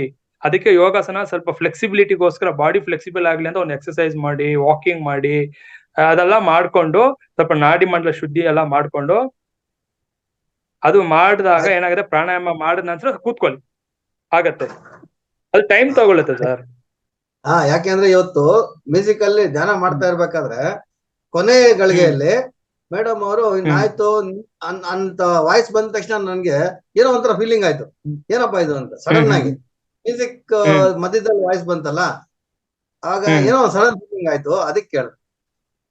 ಇಲ್ಲ ಸರ್, ಆಗದ. ಏನೇ ಆದ್ರೂ ಕೂಡ ಅದನ್ನ ನಾವು ಲೆಕ್ಕಿಸಬಾರ್ದು, ಮುಂದೆ ಹೋಗ್ತಾ ಇರ್ಬೇಕು, ಸುಮ್ನೆ ಗಮನಿಸಿ. ಯಾಕಂದ್ರೆ ಅಭ್ಯಾಸ ಆಗ್ಬೇಕು, ಸಾಧನೆ ಆಗ್ಬೇಕು, ಟೈಮ್ ತಗೊಳುತ್ತೆ ಸರ್. ಅದಕ್ಕೆ ಸಮಯವೇ ಸಾಧನೆ, ಸಹನೆಯೇ ಪ್ರಗತಿ.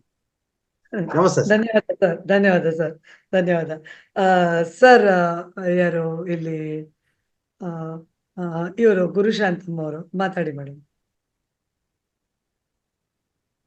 ಮೇಡಮ್ ನಮಸ್ತೆ ನಮಸ್ತೆ. ನಮಸ್ತೆ ಮೇಡಮ್. ಸರ್, ಆತ್ಮ ಪ್ರಣಾಮಗಳು ಸರ್. ಪ್ರಣಾಮಗಳು ಮೇಡಮ್.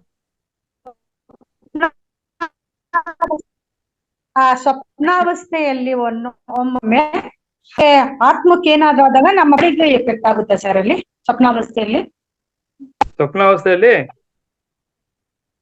ಸ್ವಪ್ನಾವಸ್ಥೆಯಲ್ಲಿ ಸಪೋಸ್ ಒಂದು ತಲೆನೋವು ಬರ್ಬೋದು, ಇಲ್ಲ ಕೆಮ್ಮು ಬರ್ಬೋದು. ಆ ಸ್ವಪ್ನದಲ್ಲಿ ಆದಾಗ ರಿಯಲಿ ಆಗುತ್ತಲ್ವಾ ಸರ್ ಒಂದ್ಸಲ? ಅದನ್ನ ಹೇಳ್ತಾ ಇರೋದಲ್ಲ, ಆತ್ಮ ಅಲ್ಲಿ ನಿಮ್ಗೆ ಆ ದೃಶ್ಯಗಳನ್ನು, ಅಲ್ಲಿ ಏನೋ ಅಲ್ಲಿ ಅವಸ್ಥೆ ಬರುತ್ತಲ್ಲ, ಅದ್ ಮನಸ್ಸು ತನ್ನ ಅನುಭವಿಸ್ತಾ ಇರೋದು. ಸ್ವಪ್ನದಲ್ಲಿ ಮನಸ್ಸೇ ಅಲ್ವಾ ಅನುಭವಿಸ್ತಾ ಇರೋದು. ಕೆಲವು ಟೈಮ್ ನಮ್ಗೆ ರಿಯಲ್ ಆಗಿ ಆದಂಗೆ ಆಗತ್ತೆ, ಸ್ವಪ್ನದಲ್ಲಿ ಆದಂಗೆ ನಿಜವಾಗ್ಲೂ ಆದಂಗೆ ಫೀಲ್ ಆಗತ್ತೆ ಅದು. ಕೆಲವು ಟೈಮ್ ಅಬ್ಸರ್ವ್ ಮಾಡಿ, ಸ್ವಪ್ನ ಅವಸ್ಥೆ ಅಂತ ಹೇಳಿದ್ನಲ್ಲ ನೋಡಿ. ಇನ್ನೊಂದು ಹೌದು, ಸ್ವಲ್ಪ ಭೌತಿಕ ಹೇಳ್ಬೇಕು ಅಂದ್ರೆ, ಶರೀರಕ್ಕೂ ಆಗುತ್ತೆ sir. ಹೌದು. ಅದೇ ಮೇಡಮ್, ಈಗ ಮನಸ್ಸು ಅನ್ನೋದು ನಮ್ ದೇಹದಲ್ಲಿ ಇಲ್ಲ. ಮನಸ್ಸು ಎಲ್ಲಿದೆ ಅಂದ್ರೆ ಅದು ಕೂಡ ಆಚೆನೆ ಇರೋದು, ಬಾಹ್ಯವಾಗಿರೋದು ಮನಸ್ಸು. ನಮ್ ದೇಹದಲ್ಲಿ ಮೆದುಳಿನಲ್ಲಿ ಇಲ್ಲ. ಅದನ್ನೇ ಹೇಳ್ದೆ, ಸೈನ್ಸು ಈ ಮೆದುಳೇ ಮನಸ್ಸು ಅಂತ ನಮ್ಗೆ ನಂಬಿಸ್ಬಿಟ್ಟಿದೆ. ಮೆದುಳು ಬೇರೆ. ಈ ಮೆದುಳು ಅನ್ನೋದು ಒಂದು ಏನೋ, ಇದು ಒಂದು ಸಾಫ್ಟ್ವೇರ್ ತರ, ಹಾರ್ಡ್ ಡಿಸ್ಕ್ ಅಷ್ಟೇ. ಇದು ಮೆಮರಿ, ಜ್ಞಾಪಕ ಶಕ್ತಿ ಅಷ್ಟೇನೆ. ಇದು ಮನಸ್ಸು ಅಲ್ಲ. ಮನಸ್ಸು ಅನ್ನೋದು ಬಾಹ್ಯದಲ್ಲಿದೆ, ಆಚೆ ಇದೆ. ಅದೆಲ್ಲ ಆತ್ಮನಿಂದ ಬಂದಿರೋ ಮನಸ್ಸು. ಅದನ್ನ ಗುರ್ತಿಸಕ್ಕಾಗಲ್ಲ, ಅದಕ್ಕೊಂದು ಆಕಾರ ಇಲ್ಲ, ರೂಪ ಇಲ್ಲ, ಅಸ್ತಿತ್ವ ಇಲ್ಲ. ಅದು ಎಲ್ಲಿದೆ ಅಂತ ಹೇಳಕ್ಕಾಗಲ್ಲ. ಅದನ್ನ ಹೇಳ್ಬೇಕು ಅಂದ್ರೆ ಅದು 3ನೇ ಶರೀರ, ಸೂಕ್ಷ್ಮ ಶರೀರದಲ್ಲಿ ಇದೆ ಅದು. ಆ ಶರೀರದಲ್ಲಿ ಹೋದಾಗ್ಲೇ ಅರ್ಥ ಆಗೋದು ಮನಸ್ಸು ಅಂದ್ರೆ ಏನು ಅಂತ. ನಾವೇನು ಈ ಅನ್ನಮಯ ಕೋಶ, ಈ ಭೌತಿಕ ಶರೀರ ಪೋಷಣೆ ಮಾಡ್ತಾ ಇದ್ನ 2ನೇ ಶರೀರ ಪ್ರಾಣಮಯ ಶರೀರ ಅಂತ ಹೇಳಿದ್ನಲ್ಲ. ಪ್ರಾಣಮಯ ಶರೀರದಲ್ಲಿ ನಾಡಿ ಮಂಡಲ ಇರೋದು, ಚಕ್ರಗಳು ಇರೋದು, ನಾವೇನೋ ಇದು ಪ್ರಭಾವಳಿ ಅಂತ ಹೇಳ್ತೀವಲ್ಲ, ಇವೆಲ್ಲವೂ ಕೂಡ ಈ 2ನೇ ಪ್ರಾಣಮಯ ಶರೀರದಲ್ಲೇ ಇರೋದು. ನಾವೇನ್ ಶ್ವಾಸ ತಗೊಳ್ತೀವಿ ನೋಡಿ, ಇದೆಲ್ಲ ಬಂದು ಪ್ರಾಣಮಯ ಕೋಶ ಅಂದ್ರೆ ಪ್ರಾಣ ಶರೀರಕ್ಕೆ ಸಂಬಂಧಪಟ್ಟಿದ್ದು. ಈ ಪ್ರಾಣಾಯಾಮ ಮಾಡೋದು ಇವೆಲ್ಲವೂ ಕೂಡ ಅದಕ್ಕೆ ಸಂಬಂಧಪಟ್ಟಿದ್ದು. ಇದು ಅರ್ಥ ಮಾಡ್ಕೋಬೇಕು. ನಾಡಿ ಮಂಡಲ ಎಲ್ಲಿದೆ, ಚಕ್ರಗಳು ಎಲ್ಲಿದೆ, ಆಮೇಲೆ ನಮ್ಮ ಭಾವನೆಗಳಿದಲ್ಲ, ಫೀಲಿಂಗ್ಸ್, ಈ ಎಮೋಷನ್ಸ್, ಇದೆಲ್ಲ ಕೂಡ ಭೌತಿಕ ದೇಹಕ್ಕೆ ಸಂಬಂಧಪಟ್ಟಿದ್ದಲ್ಲ. 2ನೇ ಶರೀರ ಯಾವುದು? ಪ್ರಾಣಮಯ ಶರೀರ. ಪ್ರಾಣಮಯ ಶರೀರಕ್ಕೆ ಸಂಬಂಧಪಟ್ಟಿದ್ದು. ನಮ್ಮ ಭಾವನೆಗಳು, ನಮ್ಮ ಆಲೋಚನೆಗಳು ಎಲ್ಲ ಕೂಡ ಅದಕ್ಕೆ ಸಂಬಂಧಪಟ್ಟಿದ್ದು. ಇದು ಅರ್ಥ ಮಾಡ್ಕೋಬೇಕು ಮಾಸ್ಟರ್ಸ್. ನೀವು ಬಿಡಿ, ಸ್ವಪ್ನ ಅವಸ್ಥೆ ಎಲ್ಲ ಬಿಟ್ಬಿಡಿ. ಈಗ ಸ್ವಪ್ನದಲ್ಲಿ ಏನ್ ಬರುತ್ತೆ ಅದು ಬೇಕಾಗಿಲ್ಲ ನಮ್ಗೆ. ಡೈರೆಕ್ಟ್ ನಾನು ಏನ್ ಹೇಳ್ದೆ, ನಾವು ಸುಷುಪ್ತಿನಲ್ಲಿ ಇರುವಾಗ, ಗಾಢ ನಿದ್ರೆಯಲ್ಲಿ ಇದ್ದಾಗ ನಮ್ಮ ಸ್ವರೂಪದಲ್ಲಿ ಇರ್ತೀವಿ. ಅದು ಅರ್ಥ ಮಾಡ್ಕೊಳ್ಳಿ. ನಿಮ್ ಸ್ವಪ್ನಲ್ಲಿ ಏನ್ ಬಂತು ಅದೆಲ್ಲ ಕ್ವಶನ್ಸ್ ಈಗ ಬೇಕಾಗಿಲ್ಲ. ನಾನು ಹೇಳಿದ್ದೇನೋ, ಆತ್ಮ ಎಲ್ಲಿದೆ ಅಂತ ಅರ್ಥ ಆಯ್ತಾ? ಮನಸ್ಸು ನಮ್ಮಲ್ಲಿಲ್ಲ ಅಂತ ಅರ್ಥ ಆಯ್ತಾ? ಆಚೆನೆ ಇರೋದು ಮನಸ್ಸು. ನಮ್ ದೇಹದಲ್ಲೂ ಇಲ್ಲ, ಮೆದುಳಿನಲ್ಲೂ ಮನಸ್ಸು ಇಲ್ಲ, ಬಾಹ್ಯವಾಗಿದೆ, ಸೂಕ್ಷ್ಮವಾಗಿದೆ. ಸುಷುಪ್ತಿ ಸ್ಥಿತಿ, ಧ್ಯಾನದಲ್ಲಿ ಸುಷುಪ್ತಿ ಸ್ಥಿತಿಯಲ್ಲಿ ಎಲ್ರೂ ಇರೋದು. ಅವಾಗ ನಮ್ಮ ಸ್ವರೂಪದಲ್ಲಿ ಇರ್ತೀವಿ. ಅದಷ್ಟು ಅರ್ಥ ಮಾಡ್ಕೊಳ್ಳಿ. ಧನ್ಯವಾದ ನಿಮ್ಗೆ. ಓಕೆ, ಪ್ರಭಾರ ಅವರೇ ಮಾತಾಡಿ.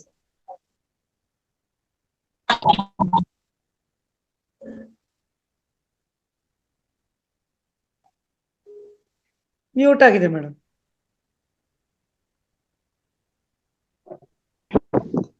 ಹಲೋ ಹಲೋ, ನಮಸ್ತೆ ನಮಸ್ತೆ ಸರ್. ಹೇಳಿ ಮೇಡಮ್. ನಾ ಯಶೋಧ ಅಂದ್ಬಿಟ್ಟು ಸರ್.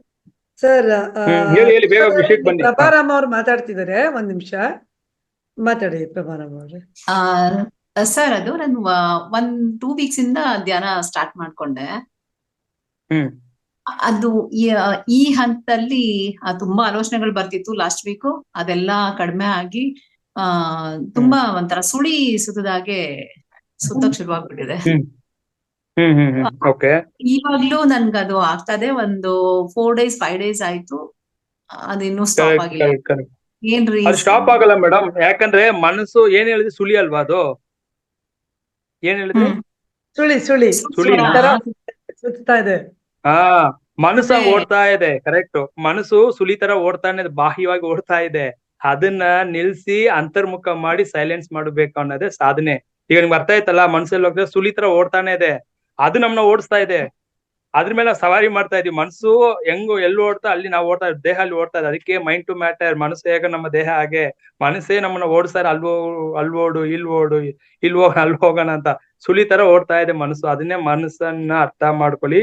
ಮನಸ್ಸನ್ನು ಸೈಲೆನ್ಸ್, ಅದೇ ಅಂತರ್ಮೌನ ಮಾಡ್ಬೇಕು. ಮನಸ್ಸನ್ನ ಕೇಂದ್ರೀಕರಿಸಿಕೊಂಡು ಏಕಾಗ್ರತೆಯಿಂದ ಅಲ್ಲಿ ಮೌನ ತಂದಿಡೋದೆ ಇಲ್ಲಿ ಧ್ಯಾನ ಅಂತ. ಸೊ ಹಾಗಾಗಿ ಧ್ಯಾನ ಅಂದ್ರೆ ಅಂತರ್ಮುಖಿ ಆಗ್ಬೇಕು ಅನ್ನೋದು ಇದರ ಅರ್ಥ. ಹೌದು. ದೇಹಕ್ಕೆ ಸ್ನಾನ ಅಂದ್ರೆ ಧ್ಯಾನಕ್ಕೆ ಉಸಿರನ್ನು ಗಮನಿಸುವುದೇ ಧ್ಯಾನ. ದೇಹಕ್ಕೆ ಹೇಗೆ ನಾವು ಸ್ನಾನ ಮಾಡ್ತೀವಿ. ಎಷ್ಟು ಟೈಮ್ ನಿಲ್ಲುತ್ತೆ ಅಂತ ಏನಾದ್ರೂ ಇದೆಯಾ ಸರ್? ಇಲ್ಲ ಅದಕ್ಕೆ ಮೇಡಮ್ ಟೈಮಿಂಗ್ಸ್ ಎಲ್ಲ ಏನಿಲ್ಲ. ಸಾಧನೆ ಆಗ್ಬೇಕು. ಸಾಧನೆ ಒಂದೇ, ಇದಕ್ಕೆ ನೀವು ಟೈಮಿಂಗ್ಸ್ ಮೊಬೈಲ್ ಟೈಮರ್ ಇಟ್ಕೊಳ್ಳಿ, ಅದೆಲ್ಲ ಮಾಡ್ಬಿಡಿ. ಇದು ಅಲಾರಾಮ್ ಇಟ್ಕೊಂಡೆಲ್ಲ ಮಾಡೋ ಸಾಧನೆ ಅಲ್ಲ ಅದು.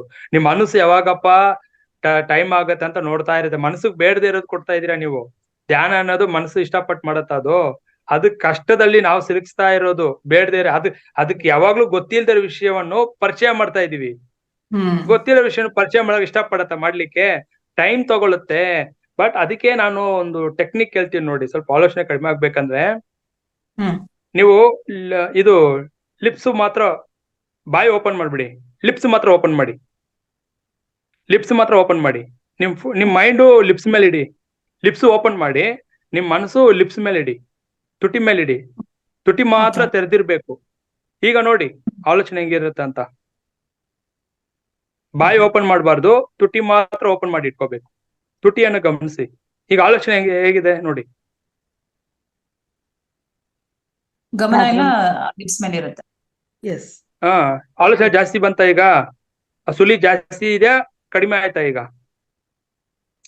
ಅದಕ್ಕೆ ಸ್ವಲ್ಪ ಇದು ಒಂದು ಟೆಕ್ನಿಕ್. S S. ಯಾವ್ದೋ ಒಂದು ಟೆಕ್ನಿಕ್ ಯೂಸ್ ಮಾಡಿ ತಲ್ಲೀನರಾಗಿ ಕೇಂದ್ರೀಕರಿಸಿಕೊಂಡು ಅದಕ್ಕೆ ಒಂದಷ್ಟು ಟೈಮ್ ಕೊಟ್ರೆ ಇದು ಒಂದು ದಿನದಲ್ಲಿ ಆಗುವಂತದ್ದಲ್ಲ ಮೇಡಮ್. ಇದು ಸಾಧನೆ. ಅವ್ರ ಸರ್ ಏನ್ ಹೇಳಿದ್ರು ಅದನ್ನ ಸತತವಾಗಿ 40 ದಿನಗಳ ಕಾಲ ಮಾಡಿ. ಸೊ ಅದಾದ್ಮೇಲೆ ಇದೆಯಾ ಕೇಳಿ.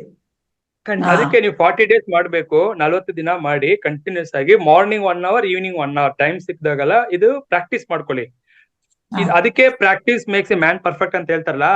ಅಭ್ಯಾಸ ಮಾಡಿದ್ರೆ ಏನಾಗತ್ತೆ ಅಂದ್ರೆ ನೀವು ಬೇಡ ಅಂದ್ರೂ ಕೂಡ ಆಟೋಮೆಟಿಕ್ ಆಗಿ ಮನಸ್ಸೇ ಕೇಳುತ್ತೆ. ಅದಕ್ಕೆ ನೋಡಿ ಈಗ ಮಂಡಲ ಪೂಜೆ ಯಾಕೆ ಅದೆಲ್ಲ ಇಟ್ಟಿರ್ತಾನೆ, ಅದು ಅಭ್ಯಾಸ ಆಗ್ಲಿ ಅಂತಾನೆ. ಅದಕ್ಕೆ 40 days ಇಟ್ಟಿರೋದು.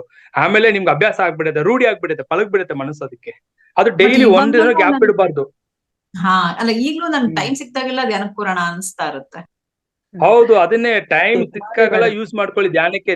ಅದನ್ನೇ ಹೇಳ್ತಾರೆ, ಧ್ಯಾನಂ ಅಂದ್ರೆ ಸರ್ವತ್ರ ಸಾಧನಂ. ಧ್ಯಾನದ ಏನ್ ಬೇಕಾದ್ರೂ ಸಾಧನೆ ಮಾಡ್ಬೋದು. ಅದನ್ನೇ ಹೇಳ್ತಾ ಇರೋದು. ಧ್ಯಾನ ಅನ್ನೋ ವೆಪನ್ ಇಟ್ಕೊಳ್ಳಿ. ಎಲ್ಲೇ ಹೋದ್ರು ಎಂತ ಸಮಸ್ಯೆ ಇದ್ರು ಕೂಡ ನೋಡಿ, ಒಂದ್ ಸೀಕ್ರೆಟ್ ಹೇಳ್ತೀನಿ ನಿಮ್ಗೆ. ಏನೇ ದೊಡ್ಡ ಒಂದ್ ಸಮಸ್ಯೆ ಬಗೆಹರಿಸಲಾದಷ್ಟು ಸಮಸ್ಯೆ ಬಂದ್ರು ಕೂಡ ಧ್ಯಾನ ಶಕ್ತಿ ಹೆಚ್ಚು ಮಾಡ್ಕೊಳ್ಳಿ. ಅತಿಯಾಗಿ ಧ್ಯಾನ ಮಾಡಿ. ಅದೇನಾಗ್ಬಿಡತ್ತೆ, ಸಣ್ಣದಾಗ್ಬಿಡುತ್ತೆ. ನಿಮ್ಗೆ ಉಪಾಯ ಗೊತ್ತಾಗ್ಬಿಡುತ್ತೆ. ಅದನ್ನ ಹೆಂಗ ಓವರ್ಕಮ್ ಮಾಡೋದು, ಅದರಿಂದ ಹೆಂಗ ಆಚೆ ಬರೋದು ಉಪಾಯ ಸಿಕ್ಬಿಡುತ್ತೆ. ನಾವು ಏನ್ ಮಾಡ್ತೀವಿ ಅಂದ್ರೆ ಆ ಸಮಸ್ಯೆವನ್ನೇ ಇಟ್ಕೊಂಡು ಅದನ್ನ ಬಗೆಹರಿಸಕ್ ಆಗದೆ ಸೊಲ್ಯೂಷನ್ ಹುಡುಕ್ತಾ ಟೈಮ್ ವೇಸ್ಟ್ ಮಾಡ್ತೀವಿ. ಏನ್ ಮಾಡಲ್ಲ, ಯಾವ್ದೋ ಒಂದು ದೊಡ್ಡ ಸಮಸ್ಯೆ ಬಂತ ಇಮ್ಮಿಡಿಯೇಟ್ ಧ್ಯಾನ ಕೂತ್ಕೊಳ್ಳಿ. ಅದೇನೋ ಸಮಸ್ಯೆ ಕೂಡ ಸಣ್ಣದಾಗ್ಬಿಡುತ್ತೆ. ಅದು ಇದೇ ಅದರ ಸೂಕ್ಷ್ಮತೆ ಅಂದ್ರೆ. ಅದಕ್ಕೆ ಧ್ಯಾನಂ ಅಂದ್ರೆ ಏನ್ ಹೇಳ್ತಾರೆ, ಸರ್ವವು ಧ್ಯಾನಮಯಂ, ಸರ್ವವು ಧ್ಯಾನಮಯಂ. ಅದಕ್ಕೆ ಧ್ಯಾನ ಮಾಡಿ. ಧ್ಯಾನದಿಂದ ನಿಮ್ಮ ಎಂತ ಒಂದು ದೊಡ್ಡ ದೊಡ್ಡ ಸಮಸ್ಯೆಗಳಿದ್ರು ಕೂಡ ಅದು ಸಣ್ಣದಾಗ್ಬಿಡುತ್ತೆ ಮಾಸ್ಟರ್ಸ್, ಚಿಕ್ಕದಾಗ್ಬಿಡುತ್ತೆ. ನಿಮ್ಗೆ ದೊಡ್ಡದ ಅನ್ಸೋದೇ ಇಲ್ಲ. ಧ್ಯಾನ ಗೊತ್ತಿಲ್ದವ್ರಿಗೆ ಅದನ್ನೇ ಹೆಂಗ್ ಆಚೆ ಬರುತ್ತೋ ಗೊತ್ತಿಲ್ದೆ ದುಃಖಕ್ಕೆ ಒಳಗಾಗ್ತಾರೆ.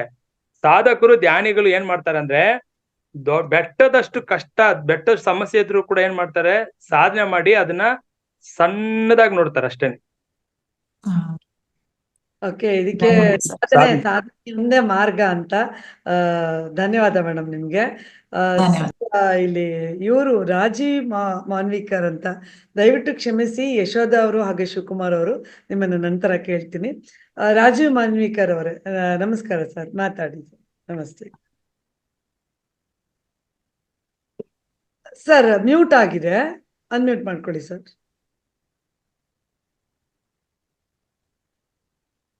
ನಮಸ್ಕಾರ ಮಾಸ್ಟರ್. ಇದು ಧ್ಯಾನ. ನಮಸ್ಕಾರ ಸರ್. ಈ ಧ್ಯಾನ ಏನಂದ್ರೆ ಯೋಗ ಪ್ರಾಣಾಯಾಮ ಇಲ್ಲದೆ ನಾವು ದಿನನಿತ್ಯ ಕೇವಲ ಧ್ಯಾನ ಒಂದೇ ಮಾಡಿದ್ರೆ ನಡೆಯುತ್ತಲ್ಲ ಮಾಸ್ಟರ್?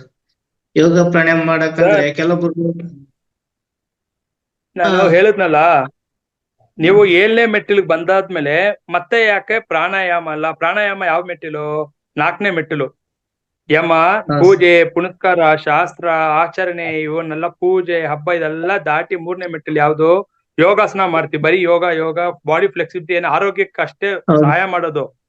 ಯೋಗ, ಹಠ ಯೋಗ ದೇಹ ಚೆನ್ನಾಗಿ ಬಲಿಷ್ಠವಾಗಿ ಗಟ್ಟಿ ಮುಟ್ಟಾಗಿ ಇಟ್ಕೊಳಕ್ ಅಷ್ಟೇ ಸಹಾಯ, ಮೋಕ್ಷಕ್ಕಲ್ಲ.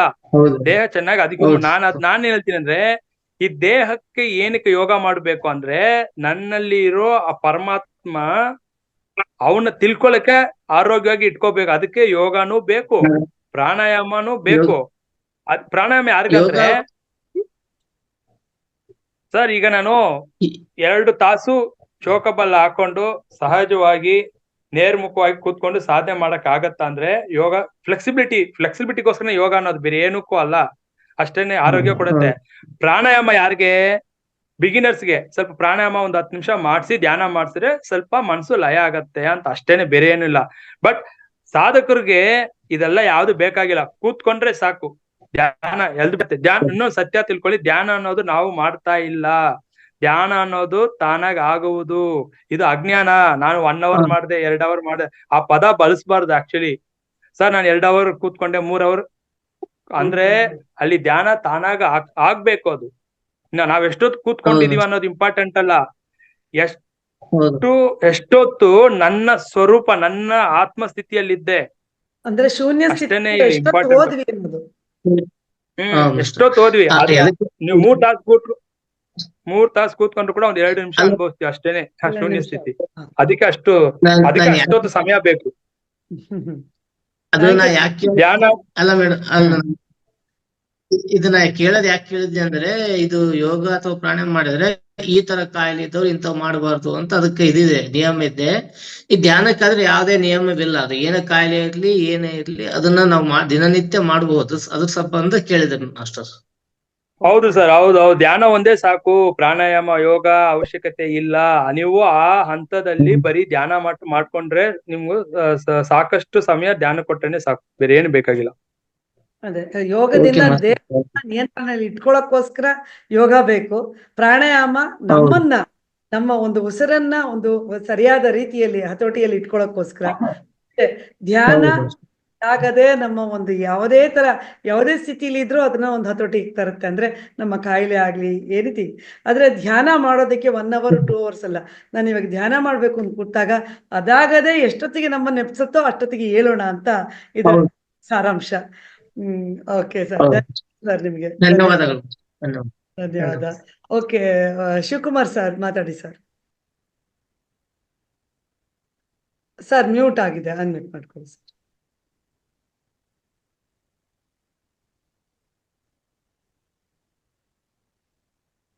ಅನಂತ ಕೋಟಿ ನಮಸ್ಕಾರ ವಿಜಯಕಾಂತ್ ಸರ್. ನಮಸ್ಕಾರ ಸರ್.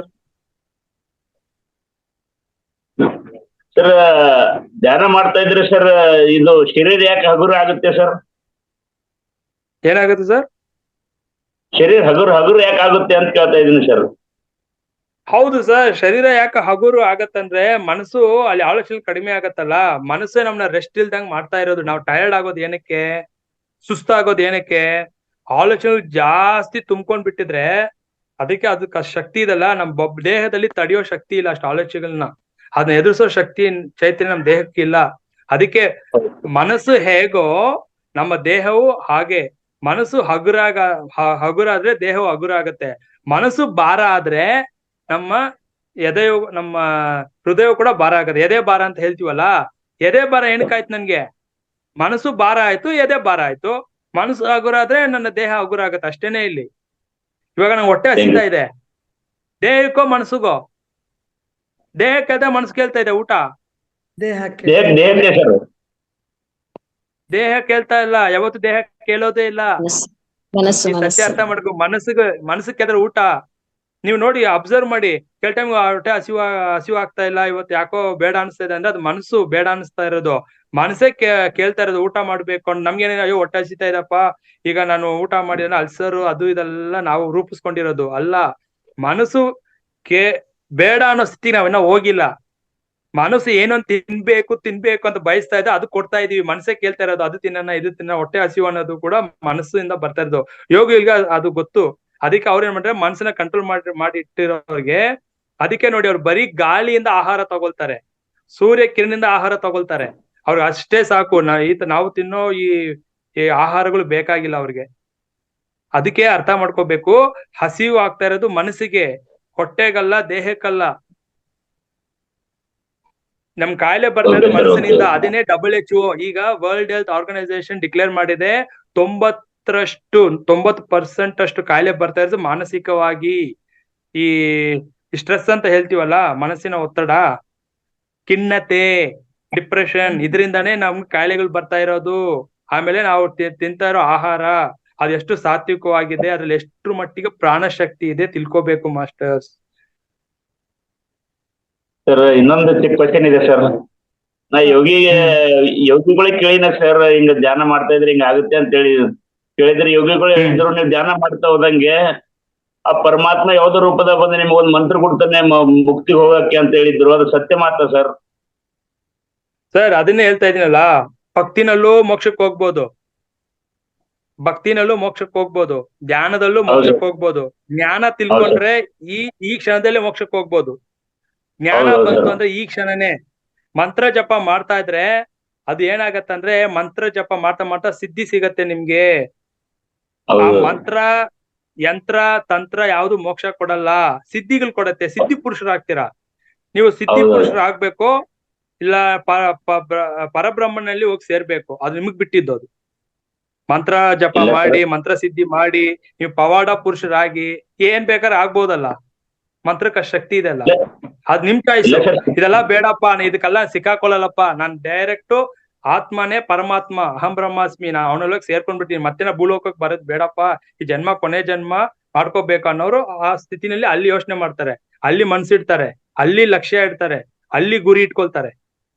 ಮಂತ್ರದ ಮೇಲೆ, ಸಿದ್ಧಿಗಳ ಮೇಲೆ ಅಲ್ಲ. Okay sir. ಸಿದ್ಧಿ ಏನು ಬೇಡ ಸರ್, ಪ್ರಬ್ರಹ್ಮ ವಸ್ತು ಒಂದು ಸಿಕ್ಕಿದ್ರೆ ಸಾಕು ಸರ್. ಅಷ್ಟೇ. ಜೀವಂತವಾಗಿರುವಾಗಲೇ ಯಾವ್ದಕ್ ಅಂಟ್ಕೋಬೇಡಿ. ಜೀವನ್ ಮುಕ್ತ ಹೇಳಿದ್ರಲ್ಲ, ಜನಕ ಮಹಾರಾಜ್ ಅಂತ ರಾಜನಾಗಿರಿ, ಋಷಿ ತತ್ವ ಒಳಗಡೆ ಇರ್ಬೇಕು, ಯಾವ್ದಕ್ ಅಂಟ್ಕೋಬೇಡಿ, ಎಲ್ಲಾನು ಎಂಜಾಯ್ ಮಾಡಿ. ಸಮಾಜದಲ್ಲಿರೋ ಎಲ್ರ ಹತ್ರ ಬೆರೀರಿ, ಚೆನ್ನಾಗಿರಿ, ಹ್ಯಾಪಿ ಆಗಿರಿ. ಇವಾಗ ನಾನು ಹೇಗಪ್ಪ, ನಾನ್ ನೋಡಿ ಎಲ್ರ ಹತ್ರ ಸಮಾಜದಲ್ಲಿ ಎಲ್ರ ಹತ್ರ ಬೆರೀತೀನಿ, ಎಲ್ರು ಮಾತಾಡ್ತೀನಿ. ಯಾಕಪ್ಪ ಅಂದ್ರೆ ಸಮಾಜದಲ್ಲಿ ನನಗೆ ಎಲ್ರು ಬೇಕು, ಅವ್ರ ಹತ್ರ ಕಲಿಯೋದು ಎಷ್ಟೇ ಇರುತ್ತೆ. ನನ್ಗೆ ಆಧ್ಯಾತ್ಮಿಕ ಎಷ್ಟೋ ಗೊತ್ತಿರ್ಬೋದು, ಬಟ್ ಈ ಪ್ರಾಪಂಚಿಕದಲ್ಲಿ ಅವ್ರು ಎಷ್ಟೋ ಸಾಧನೆ ಮಾಡಿರ್ತಾರೆ, ಗೊತ್ತಿರೋ ವಿಷಯ ನಾನು ಎಷ್ಟೋ ತಿಳ್ಕೊಬೇಕು. ಅವ್ರ ಹತ್ರ ಕೂಡ ಫ್ರೆಂಡ್ಸ್ ಮಾಡ್ಕೊಂಡು ಅವ್ರ ಹತ್ರ ಕಲಿಯೋದು ಎಷ್ಟೋ ಇರುತ್ತೆ.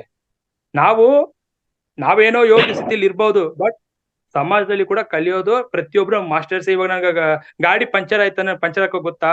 ಇಲ್ಲ ನನ್ಗೆ ಇಂಜಿನ್ ಪ್ರಾಬ್ಲಮ್ ಬಂತಂದ್ರೆ ನನಗೆ ಬೈಕ್ ಇಂಜಿನ್ ರೆಡಿ ಮಾಡಕ್ ಬರತ್ತಾ?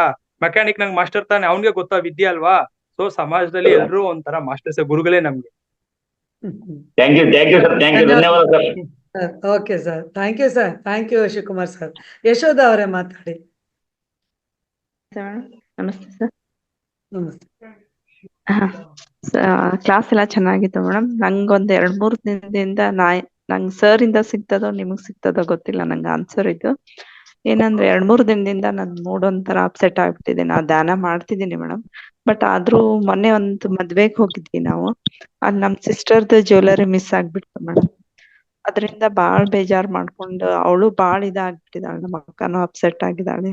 ಅದಕ್ಕೆ ಯಾವ ರೀತಿ ನಂಗ ಇದು ಸಹಾಯ ಮಾಡ್ತದೆ, ಇಲ್ಲಿ ನನಗೆ ಏನ್ ಸೊಲ್ಯೂಷನ್ ಸಿಗ್ತದೆ ಈ ಧ್ಯಾನದೊಳಗ ಅಂತ ಹೇಳಿ ಮಾತಾಡ, ನಿಮ್ ಹತ್ರ ಏನ್ ಹೇಳ್ತೀರಾ ಅಂತ ಹೇಳಿ. ಏನ್ ಹೇಳ್ತೀರಿ ಸರ್? ನೀವ್ ಹೇಳಿ ಮೇಡಮ್, ನಿಮ್ಗೆ ಗೊತ್ತಿರೋ. ಅಲ್ಲ, ವಿಜಯಕಾಂತ್ ಸರ್ ಬಾಳ್ ಎಲ್ಲಾನು ತಿಳಿಸ್ಕೊಡ್ತಾ ಇದ್ರಿ, ಬಟ್ ನನಗೇನಂದ್ರೆ ಅದರಿಂದ ಅಪ್ಸೆಟ್ ಆಗ್ಬಿಟ್ಟಿದ್ದಾರೆ. ನಾನು ಆಗಿದ್ದೇನೆ ಮೇಡಮ್, ಅದನ್ನ ಹೇಳ್ತಾ ಇದೀನಲ್ಲ, ನೀವ್ ಅನ್ಕೊಂಡಿದೀರಾ ಅದು ಹೋಗಿದೆ ಅಂದ್ರೆ ಯಾವ್ದೋ ಒಂದ್ ಕರ್ಮ, ಅದು ಅಷ್ಟೇನೆ, ಅದು ಹೋಗ್ಬೇಕಂತ ಹೋಯ್ತು, ಅದು ಹೋಯ್ತಲ್ಲಪ್ಪ ಅಂತ ನಾವು ಇಟ್ಕೊಂಡು ನೀವು ಹಿಂಗ ಅದ್ರ ಮೇಲೆ ಅಷ್ಟು ವ್ಯಾಮೋಹ ಹೋಯ್ತಲ್ಲ, ಕಷ್ಟಪಟ್ಟಿದ್ದು ಅಂತ ವ್ಯಾಮೋಹ. ಕಾರಣ ಕಾರ್ಯ ಸಂಬಂಧ ಅರ್ಥ ಮಾಡ್ಕೋಬೇಕು. ಕಾರಣ ಇಲ್ಲದೆ ಯಾವ್ದು ಕಲ್ದೋಗಲ್ಲ, ಕಲ್ತನ ಆಗಲ್ಲ. ದುಃಖ ಪಡಕ್ ಏನಿದೆ ಇಲ್ಲಿ? ನಾವ್ ಬಂದಿರೋದು ಇಲ್ಲಿ ಎಲ್ಲ ಬಿಡ್ಲಿಕ್ಕಲ್ವಾ, ನಂದು ಅಂತ ನೀವು ಇಟ್ಕೊಂಡಿರೋದಕ್ಕೆ ದುಃಖ. ಇದು ಹೇಳ್ತಾ ಇದ್ರೆ ಅಪ್ಸೆಟ್ ಆಗಿರೋದು, ಅಪ್ಸೆಟ್ ಆಗ್ತಾ ಇರೋದು ಯಾರಿಗೆ? ಮನಸ್ಸಿಗ, ಆತ್ಮಜ್ಞಾನ ಕ್ಲಾಸ್ ಅಲ್ಲಿ ಬಂದ್ಬಿಟ್ಟು ಅಪ್ಸೆಟ್ ಅಂತ ಮಾತಾಡ್ತೀವಿ ಅಂದ್ರೆ ಇನ್ನ ನಾವು ಯಾವ ಸ್ಥಿತಿಯಲ್ಲಿ ಇದೀವಿ ಅಂತ ಚೆಕ್ ಮಾಡ್ಕೋಬೇಕು. ಇದು ಸ್ಪಿರಿಚುವಲ್ ಕೌನ್ಸಿಲಿಂಗ್ ಕ್ಲಾಸ್ ಅಲ್ಲ, ಇದು ಕೌನ್ಸಿಲಿಂಗ್ ಕೊಡ್ಲಿಕ್ಕೆ, ನಿಮ್ ಸಮಸ್ಯೆಗಳ ಸೊಲ್ಯೂಷನ್ ಕೊಡ್ಲಿಕ್ಕೆ. ಅದಕ್ಕೆ ನಂಬರ್ ಯಾರು ಕೊಡಲ್ಲ ನಾನು. ಆತ್ಮಜ್ಞಾನ ತಿಳ್ಕೊಳ್ಳಿ ಸರ್, ಮೋಕ್ಷಕ್ಕೆ ಏನ್ ದಾರಿ, ಸಾಧನೆನ ಯಾವ ತರ ಮಾಡ್ಬೇಕು, ನನ್ಗೆ ಈ ತರ ಅನುಭವಗಳು ಬರ್ತಾ ಇದೆ, ಈ ತರ ಕೇಳಿದ್ರೆ ಓಕೆ. ಇವಾಗ ಅಪ್ಸೆಟ್ ಆಗಿದ್ದೀರಾ ಅಂದ್ರೆ ಇವಾಗ ಇದಕ್ಕೆ ಯಶೋಧ ಅವ್ರೆ ನೋಡಿ, ಒಂದು ಹಿರಿಯರು ಹೇಳ್ತಾರೆ, ನಮಗೆ ಏನು ಸಿಗಬೇಕು ಅದು ಸಿಗತ್ತೆ ಅಂತ. ಇವಾಗ ನಾವೇನು ಸಂಪಾದನೆ ಮಾಡ್ತೀವಿ ಅದೇ ನಮ್ಮದಲ್ಲ ಅಂತಂದ್ರೆ ಬಚ್ಚಿಟ್ಟಿದ್ದು ನಮ್ದಲ್ವೇ ಅಲ್ಲ, ಅದು ಬೇರೆಯವ್ರದ್ದು ಅಂತ ಹಿರಿಯರು ಹೇಳೋ ಒಂದು ಮಾತಿದೆ. ಹಾಗಾಗಿ ಅದರ ಬಗ್ಗೆ ನಿಮಗೆ ವ್ಯಾಮೋಹ ಜಾಸ್ತಿ ಇರೋದ್ರಿಂದ ಹಂಗಾಗಿದೆ. ದಯವಿಟ್ಟು ನನ್ನ ನಂಬರ್ ತಗೊಳ್ಳಿ, ಮಾತಾಡಿ, ಆಯ್ತಾ? ಧನ್ಯವಾದ ಮೇಡಮ್. ಅದಕ್ಕೆ ನಿಮ್ಗೆ ಉತ್ತರ ಕೊಡಬಲ್ಲೇನೋ ಪ್ರಯತ್ನ ಪಡ. Thank you. ನಾನೇನ್ ಹೇಳ್ತಾ ಇದ್ದೀನಿ ಅಂದ್ರೆ, ಬಂಗಾರದಂತಹ ನನ್ನ ಆತ್ಮ ದರ್ಶನ ನೋಡ್ಕೊಳ್ಳಿ, ಆ ಗೋಲ್ಡನ್ ಲೈಟ್ ನೋಡಿ.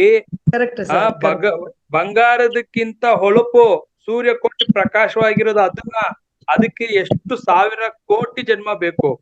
ಆ ಬಂಗಾರವನ್ನು ನೋಡಿ, ಆ ಬಂಗಾರದ ಬಾಗಿಲನ್ನು ತಟ್ಟಿ ಅದು ಯಾವಾಗ ತೆರೆಯುತ್ತಂತ ನೋಡಿ ಅಂತ ಹೇಳಿದ್ರೆ ಈ ಪ್ರಪಂಚದಲ್ಲಿ ಇರೋ ನಶ್ವರ ಆಗೋ ಚಿನ್ನದ ಮೇಲೆ ಬಂಗಾರದ ಬಗ್ಗೆ ನಾನು ಏನ್ ಹೇಳೋಣ. ಇಲ್ಲ ಸರ್, ಅಂದ್ರೆ ಮೈಂಡ್ ಇದಾಗ್ಲಿಕ್ಕೆ ನಿಜ ಮೇಡಮ್. ಓಕೆ ಸರ್, ಇಲ್ಲಿ ಅವರ ಒಂದು ಅಭಿಪ್ರಾಯ ಏನಂದ್ರೆ ಇದ್ರಲ್ಲಿ ಏನೋ ಒಂದು ಸಿಗಬಹುದಾ ಅನ್ನೋದು. ಅಫ್ಕೋರ್ಸ್ ನೀವು ಹೇಳ್ದಂಗೆ ಆ ವ್ಯಾಮೋಹದಿಂದ ನಿಜ ಅವರು ಮಾತಾಡ್ತಿದ್ದಾರೆ, ಅದರ ಸತ್ಯಾಸತ್ಯತೆ ಅರಿವು ಅವ್ರಿಗೆ ಮಾಡ್ಬೇಕು ಅನ್ನೋದು ನಮ್ಮ ಒಂದು ಅಭಿಲಾಷೆ. ಓಕೆ ಸರ್, ಇಲ್ಲಿ ಇದಾರಲ್ಲ. ಓಕೆ ಸರ್, ಆಮೇಲೆ ಇಲ್ಲಿ ಶ್ವೇತಾ ಎಸ್ ಅವರು ಮಾತಾಡ್ತಿದ್ದಾರೆ, ದಯವಿಟ್ಟು ಮಾತಾಡಿ ಮೇಡಮ್. ಶ್ವೇತಾ ಅವರು ಇಲ್ಲ. ಓಕೆ, ಸುಮಾ ಜಯರಾಮ್ ಅವರು ಮಾತಾಡಿ ಮೇಡಮ್. ನಮಸ್ತೆ ಸರ್. ನಮಸ್ತೆ ಸರ್, ಈಗ ಕರ್ಮಯೋಗ, ಭಕ್ತಿ ಯೋಗ ಮತ್ತೆ ಜ್ಞಾನಯೋಗ ಇದು ಹೇಳಿದ್ರಲ್ಲ. ಭಕ್ತಿ ಯೋಗಕ್ಕೆ ಉದಾಹರಣೆ ಮತ್ತೆ ಸಂತ ತುಕಾರಾಮ, ಮೀರಾಬಾಯಿ, ಪುರಂದರ ದಾಸರು ಇವ್ರದೆಲ್ಲ ಆಯ್ತು ಸರ್. ಇವರು ಭಕ್ತಿ ಯೋಗದಲ್ಲೇ ಮಗ್ನ ಆಗಿ ಭಕ್ತಿ ಯೋಗಕ್ಕೆ ಹೇಗೆ ಜಾರ್ಕೊಂಡ್ರು ಅನ್ನೋದು ಗೊತ್ತಾಯ್ತು. ಈಗ ಕರ್ಮಯೋಗ ಅಂದ್ರೆ ಏನು ಸರ್? ನಾವು ಹಿಂದಿನ ಜನ್ಮಗಳ ಕರ್ಮ ಫಲವನ್ನು ಈಗ ಅನುಭವಿಸುತ್ತಿರೋದಾ ಸರ್? ಹರಿ ಓಂ.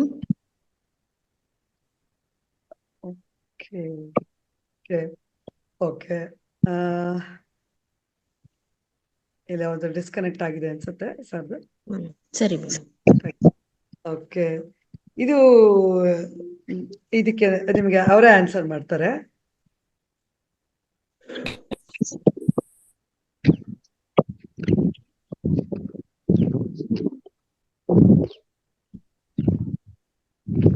ಓಕೆ, ನಿಮ್ಮ ಪ್ರಶ್ನೆಯನ್ನ ಅಲ್ಲಿ ಟೈಪ್ ಮಾಡಿ ಕಳಿಸಿ ಮೇಡಮ್, ಅವ್ರ ಕಡೆಯಿಂದ ಆನ್ಸರ್ ಬರುತ್ತೆ.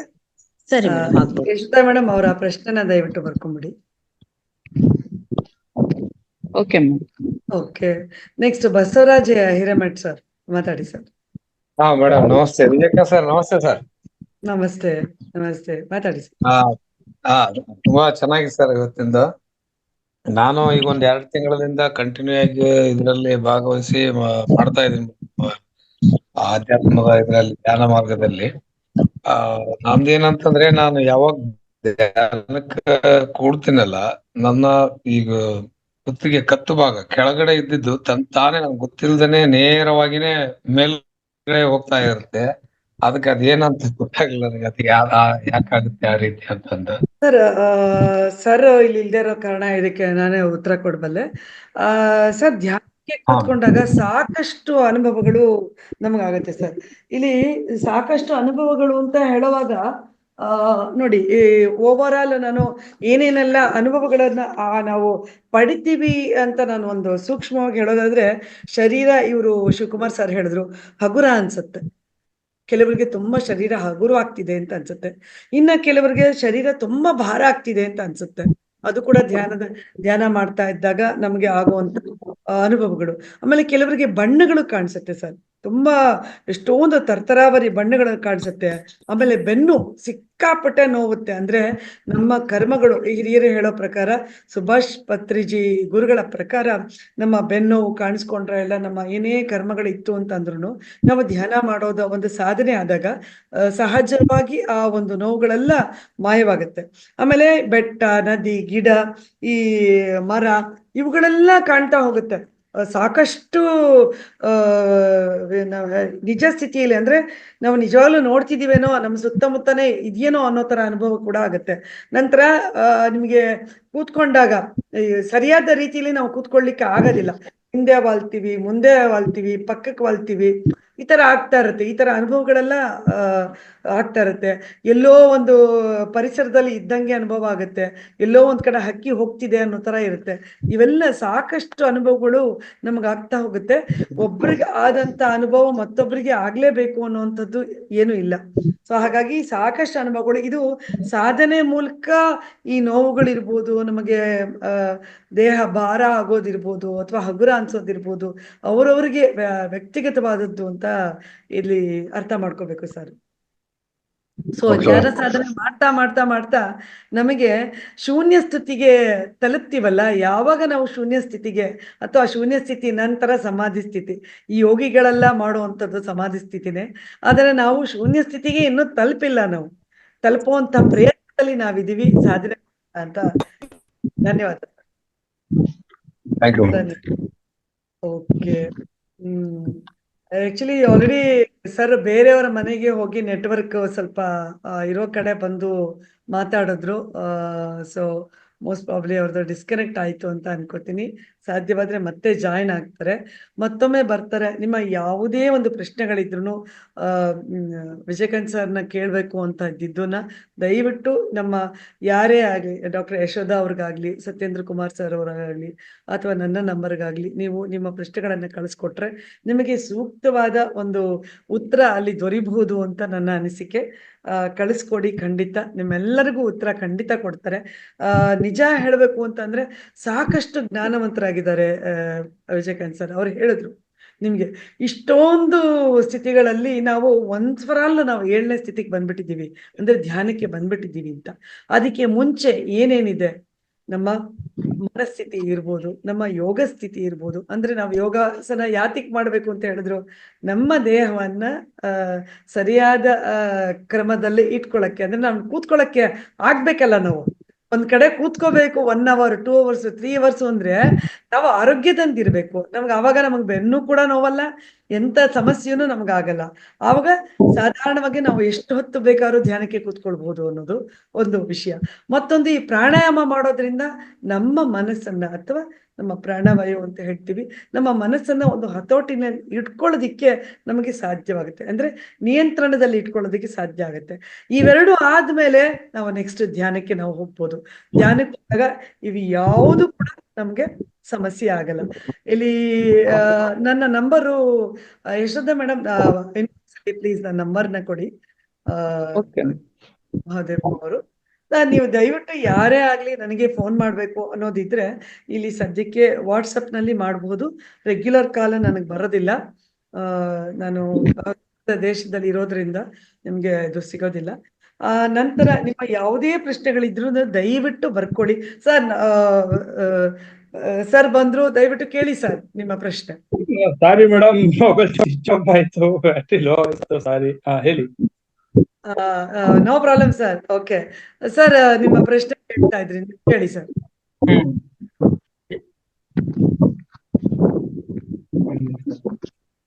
ಸರ್ ಒಂದು ಪ್ರಶ್ನೆ ಕೇಳಿದ್ರು, ಅದಕ್ಕೆ ನಾನೇ ಉತ್ತರ ಹೇಳ್ದೆ. ಧ್ಯಾನ ಸ್ಥಿತಿಗೆ, ಯಾಕೆಂದ್ರೆ ಯೋಗ ಆಗ್ಲಿ 7ನೇ ಸ್ಥಿತಿಗೆ ಒಂದ್ಸಲ ನಾವು ಹೋಗ್ಬಿಟ್ಟಿರೋದ್ರಿಂದ ಅದಕ್ಕೆ ಮುಂಚೆ ಇರೋ ಸ್ಥಿತಿಗಳನ್ನು ನಾವು ಅನುಭವಿಸ್ಬೇಕು ಅಂತ ಒಂದು ಉತ್ತರ ಕೊಟ್ಟಿದ್ದೀವಿ. ಓಕೆ. ತರ ಇಲ್ಲಿ ಮತ್ತೊಬ್ರು ಪ್ರಶ್ನೆ ಕೇಳ್ತಾ ಇದ್ರು, ಪಾಪ ಮಿಸ್ ಆಯ್ತು. ಓಕೆ. ಯಶೋಧ ಮೇಡಮ್, ನೀವು ಏನೋ ಕೇಳ್ಬೇಕು ಅಂತಿದ್ರಿ, ದಯವಿಟ್ಟು ಕೇಳಿ. ವಿಜಯಕಾಂತ್ ಸರ್, ಆತ್ಮ ಪ್ರಣಾಮಗಳು ನಿಮ್ಗೆ. ಸರ್, ನನ್ ಪ್ರಶ್ನೆ ಬಂದು ಎರಡು ಆಲೋಚನೆಗಳ ನಡುವೆ ಒಂದು ಸೂಕ್ಷ್ಮ ಅಂತರ ಇರುತ್ತೆ. ಅದು ಹೇಗ್ ಕಂಡಿಡ್ಕೊಳಕ್ಕಾಗುತ್ತೆ? ಯೋಗಿಗಳು ಮಾತ್ರ ಅದು ಕಂಡಿಡ್ಕೊಳಕ್ ಸಾಧ್ಯ. ಬಟ್ ನಾವು ಎಷ್ಟು ಸಾಧನೆ ಮಾಡ್ಬೇಕು, ಯಾಕೆಂದ್ರೆ ಒಂದರಿಂದ ಒಂದು ಆಲೋಚನೆಗಳು ಬರ್ತಾನೆ ಇರುತ್ತೆ. ನಮ್ಮ ಮನಸ್ಸಿನ ವೇಗನೂ ಅಷ್ಟೇ ಬೆಳಕಿನ ವೇಗಕ್ಕಿಂತ ಜಾಸ್ತಿ ಇರುತ್ತೆ. ಸೊ ಹೇಗೆ ಸರ್ ಇದು ಸಿದ್ಧಿಸ್ಕೊಳ್ಳೋದು? Don't create a thought, don't follow the thought. ಇದೇ ಸೀಕ್ರೆಟ್. ಆಲೋಚನೆಗಳು ನಾವೇ ಸೃಷ್ಟಿ ಮಾಡೋದು, ಅದನ್ನ ಹಿಂಬಾಲಿಸ್ತಿರೋದು ಕೂಡ ನಾವೇ. ಅದು ಏನಂದ್ರೆ ಆ ಇಂಟರ್ವಲ್ ಗ್ಯಾಪ್ ಇದಲ್ಲ, between the one thought to another thought, interval ಆ ಗ್ಯಾಪ್, ಅದು ಕ್ರಮಣೆ ನಮ್ಗೆ ಧ್ಯಾನ ಅಭ್ಯಾಸದಲ್ಲಿ ಏನಾಗತ್ತಂದ್ರೆ, ಆ ಸಟಲ್ ಗ್ಯಾಪ್ ಇದಲ್ಲ, ಆ ಸೂಕ್ಷ್ಮವಾದ ಅಂತರವನ್ನು ಅಲ್ಲೇ ಇರೋದು ಆತ್ಮದ ಒಂದು ಸೂಕ್ಷ್ಮತೆ, ಅಲ್ಲೇ ಆತ್ಮದ ಸೂಕ್ಷ್ಮತೆ ಇರೋದು. ಅದು ನಮ್ಗೆ ಸಾಧನೆ ಅಭ್ಯಾಸ ಮಾಡ್ತಾ ಮಾಡ್ತಾನೆ ಅದು ನಮ್ಮ ಅನುಭವಕ್ಕೆ ಬರುತ್ತೆ ಮೇಡಮ್. ಇವಾಗ ನಾನು ಹೇಳ್ದಷ್ಟು ಅದೇ ಹೇಳ್ದಷ್ಟು ಸುಲಭ ಅಲ್ಲ, ಅದಕ್ಕೆ ಸಾಧನೆ ಅಷ್ಟು ಬೇಕು, ಕರ್ಮಗಳು ಅಂದ್ರೆ ಬಿಡ್ಬೇಕು. ನಮ್ಮ ಒಂದೊಂದು ಥಾಟ್ಗುನು ನಮ್ಮ ಪಂಚ ಜ್ಞಾನೇಂದ್ರಿಯಗಳು ತುಂಬಾ ಪ್ರಭಾವ ಬೀರ್ತಾ ಇರುತ್ತೆ. ನಾವೇನ್ ಕೇಳಿಸ್ಕೊಳ್ತೀವೋ ಅದನ್ನೇ ಯೋಚನೆ ಮಾಡ್ತಾ ಇರ್ತೀವಿ, ಏನ್ ನೋಡ್ತಾ ಇರ್ತೀವೋ ಅದನ್ನೇ ಯೋಚನೆ ಮಾಡ್ತಾ ಇರ್ತೀವಿ, ಹೀಗೆ ಏನು ವಾಸನ ಗ್ರಹಿಸ್ತೀವಿ ಅದನ್ನೇ ನಾವು ಥಿಂಕ್ ಮಾಡ್ತಾ ಇರ್ತೀವಿ. ಕೆಟ್ಟದ್ದನ್ನ ಕೇಳಿದ್ರೆ ಕೆಟ್ಟದ್ದನ್ನೇ ಯಾಕೆ ಹಿಂಗಂದ್ರು, ಯಾಕೆ ಈ ತರ ಮಾಡಿದ್ರು ಅದನ್ನೇ ಯೋಚಿಸ್ತಾ ಇರ್ತೀವಿ. ಸೊ ನಮ್ಮಲ್ಲಿ ಥಾಟ್ಸ್ ಅದನ್ನ ಕ್ರಿಯೇಟ್ ಮಾಡ್ತಾ ಇರುತ್ತೆ. ಅಂದ್ರೆ ಸದ್ವಿಚಾರಗಳನ್ನೇ ಕೇಳ್ಬೇಕು, ಒಳ್ಳೇದನ್ನೇ ಮಾತಾಡ್ಬೇಕು, ಒಳ್ಳೇದನ್ನೇ ನೋಡ್ಬೇಕು, ಅದ್ರಿಂದಾನು ನಮ್ಮ ಆಲೋಚನೆಗಳನ್ನ ಕಡಿಮೆ ಮಾಡಬಹುದಾ ಅಂತ. ಹೌದು ಮೇಡಮ್, ಅದನ್ನ ಹೇಳ್ತೇನೆ. ಶ್ವಾಸ ಗುರು ಅಂದ್ರೆ ಮನಸ್ಸು ಸದ್ಗುರು, ಆತ್ಮ ಜ್ಞಾನ ಗುರು. ಯಾವಾಗ ನಮ್ಗೆ ಈ ಸದ್ಗುರು ಅಂತ ಹೇಳಿದಲ್ಲ ಮನಸ್ಸು, ಇದೇ ಮನಸ್ಸಿನ ಮೋಕ್ಷಕ್ಕೆ ಕೂಡ ಕಲ್ಸೋದು, ನಮ್ಗೆ ಬೇಡದೇ ಇರೋ ಆಲೋಚನೆ ಕೂಡ ನಮ್ಗೆ ತೋರಿಸ್ತಾ ಇರೋದು ಯಾರಪ್ಪ ಅಂದ್ರೆ ಆತ್ಮನಿಂದ ಬರ್ತಾ ಇರೋ ಆಲೋಚನೆಗಳಿದೆ. ಅಂದ್ರೆ ಇದು ಆಲೋಚನೆ ಕೂಡ ಆಚೆಯಿಂದ ಬರ್ತಾ ಇರೋದು, ಬಾಹ್ಯವಾಗಿ ಬರ್ತಾ ಇರೋದು, ಸಮಾಜದಿಂದ ಬರ್ತಾ ಇರೋದು. ಯಾಕಂದ್ರೆ ಆಲೋಚನೆ ಅಂದ್ರೆ ಏನಂತ ಅರ್ಥ ಮಾಡ್ಕೊಳ್ಳಿ. ಇಷ್ಟು ಜನ್ಮಗಳಿಂದ ಚಿಕ್ಕ ವಯಸ್ಸಿನಿಂದ ಏನೆಲ್ಲ ನಾವು ಕೇಳಿದೀವೋ, ಏನೆಲ್ಲ ಓದಿದೀವೋ, ಏನೆಲ್ಲ ನಾವು ರೂಪಿಸ್ಕೊಂಡಿದೀವೋ, ಏನೆಲ್ಲ ಅಳವಡಿಸ್ಕೊಂಡಿದೀವೋ, ಯಾವ್ದನ್ನೆಲ್ಲ ನಂಬಿದೀವೋ ಅದೇ ಆಲೋಚನೆ ಬರ್ತಾ ಇರೋದು. ಯಾಕೆ ಬರ್ತಾ ಇದೆ ಅಂದ್ರೆ ಆಚೆಯಿಂದ ಬರ್ತಾ ಇರೋದು. ಈ ಆಲೋಚನೆ ಅದು ಬಾಹ್ಯದಿಂದ ಸಮಾಜದಿಂದ ಬರ್ತಾ ಇರೋದು. ಅದಕ್ಕೆ ಯೋಗಿಗಳು ನೋಡಿ ಅವ್ರ ಏನ್ ಮಾಡ್ತಾರೆ, ಹೋಗಿ ಸಮಾಜದಲ್ಲಿ ಇರಲ್ಲ, ಅವರು ಜನರಿಂದ ದೂರ ಇರ್ತಾರೆ. ಯಾಕಪ್ಪ ಅಂದ್ರೆ ಇವಾಗ ನಾವು ಸಮಾಜದಲ್ಲಿ ಇರುವಾಗ ಇತರ ಆಲೋಚನೆಗಳು ಕೂಡ ನನಗೆ ಅದು ಇನ್ಫ್ಲೂಯೆನ್ಸ್ ಆಗತ್ತೆ. ಇದ ಸೂಕ್ಷ್ಮದ ಅರ್ಥ ಮಾಡ್ಕೋಬೇಕು. ಸಮಾಜದಲ್ಲಿ ಇವಾಗ ಎಕ್ಸಾಂಪಲ್ ನೋಡಿ, ಈಗ ನಾವು ಒಬ್ರು ಮನೆಗೆ ಹೋಗ್ತೀನಿ ಅನ್ಕೊಳ್ಳಿ, ಅವ್ರು ಫುಲ್ ಸ್ವಲ್ಪ ಡಿಪ್ರೆಷನ್ ಇರ್ತಾರೆ ಅನ್ಕೊಳ್ಳಿ. ಅವ್ರ ಮನೆಗೆ ಹೋಗ್ತೀನಿ, ಅವ್ರ ಮನೇಲಿ ಊಟ ಮಾಡ್ತೀನಿ, ನಾನು ನೀರ್ ಕುಡಿತೀನಿ, ಅವ್ರು ಏನೇನೋ ಅವ್ರ ಮನೆ ಸಮಸ್ಯೆ ಹೇಳ್ತಾರೆ, ಅದನ್ನ ಕೇಳ್ಸ್ಕೊಂಡ್ ಏನಾಗತ್ತೆ, ನಾನು ವೀಕ್ ಆಗ್ತೀನಿ. ಅವ್ರ ಆಲೋಚನೆ ಕೂಡ ನನ್ಗೆ ಆ ಪ್ರಭಾವ ಬೀಳ್ತಾ ಇರತ್ತೆ. ಸಮಾಜದಲ್ಲಿ ನೋಡಿ, ನೀವು ಆಫೀಸಲ್ಲೇ ತಗೊಳ್ಳಿ, ಒಬ್ಬೊಬ್ರು ಆಲೋಚನೆ ಒಂದೊಂದ್ ತರ ಇರುತ್ತೆ. ಮೈಂಡ್ ಅಷ್ಟು ಬೇಗ ಓಡ್ತಾರೆ, ಅಷ್ಟು ಥಾಟ್ಸ್ ಹಂಗಿರುತ್ತೆ, ಅವ್ರಿಗೆ ಭೀಕರವಾಗಿರುತ್ತೆ ಥಾಟ್ಸ್. ಅಂತ ಒಂದು ಜನರ ಮಧ್ಯೆ ನಾವಿರ್ಬೇಕಂದ್ರೆ ನಮಗ್ ಕೂಡ ಅದು ಅಟ್ರಾಕ್ಟ್ ಆಗ್ತಾ ಇರುತ್ತೆ. ಅಂತ ಥಾಟ್ಸ್ಗಳು ನಾವು ರಿಸೀವ್ ಮಾಡ್ತಾನೆ ಇರುತ್ತೆ, ಇನ್ಫ್ಲೂಯೆನ್ಸ್ ಆಗ್ತಾನೆ ಇರುತ್ತೆ. ಅದಕ್ಕೆ ಯೋಗಗಳು ಏನ್ ಮಾಡ್ತಾರೆ, ದೂರ ಇರ್ತಾರೆ. ಅವಾಗ ಅದಕ್ಕೆ ನೋಡಿ ಅವ್ರಿಗೆ ಬಂದು ಯಾಕೆ ಮನ್ಸು ಥಾಟ್ಲೆಸ್ ಸ್ಟೇಟ್, ಶೂನ್ಯ ಸ್ಥಿತಿಗೆ ಅಂದ್ರೆ ಅವ್ರ ಸಮಾಜದಲ್ಲಿ ಕಾಡಿಗೆ ಹೋಗಿರ್ತಾರೆ, ಎಲ್ಲೋ ಗುಹೆನಲ್ಲೋ ಕುತ್ಕೊಂಡ್ಬಿಟ್ಟಿರ್ತಾರೆ. ಯಾರು ಬಂದು ಅವ್ರನ್ನ ಮಾತಾಡ್ಸಕ್ಕೂ ಆಗದೆ ಇರೋಷ್ಟು ಒಂದು ಸೂಕ್ಷ್ಮವಾದ ಜಾಗದಲ್ಲಿ ಇರ್ತಾರೆ ಅವ್ರು. ಬಟ್ ನಾವ್ ಹಂಗ ಹೋಗ್ಲಿಕ್ಕೆ ಆಗಲ್ಲ. ಬಟ್ ಅದಕ್ಕೆ ಹೇಳ್ತಾ ಇರ್ತೀನಿ, ಜ್ಞಾನ ತಿಳ್ಕೊಳ್ಳಿ.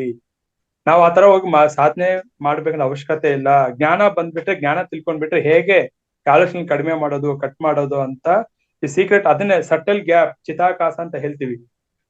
ಅಂದ್ರೆ ಏನ್ ಗೊತ್ತಾ ಮೇಡಮ್, ಈಗ ಒಂದು ಮಡಿಕೆ ಇದೆ ಎಕ್ಸಾಂಪಲ್, ಕರೆಕ್ಟಾ?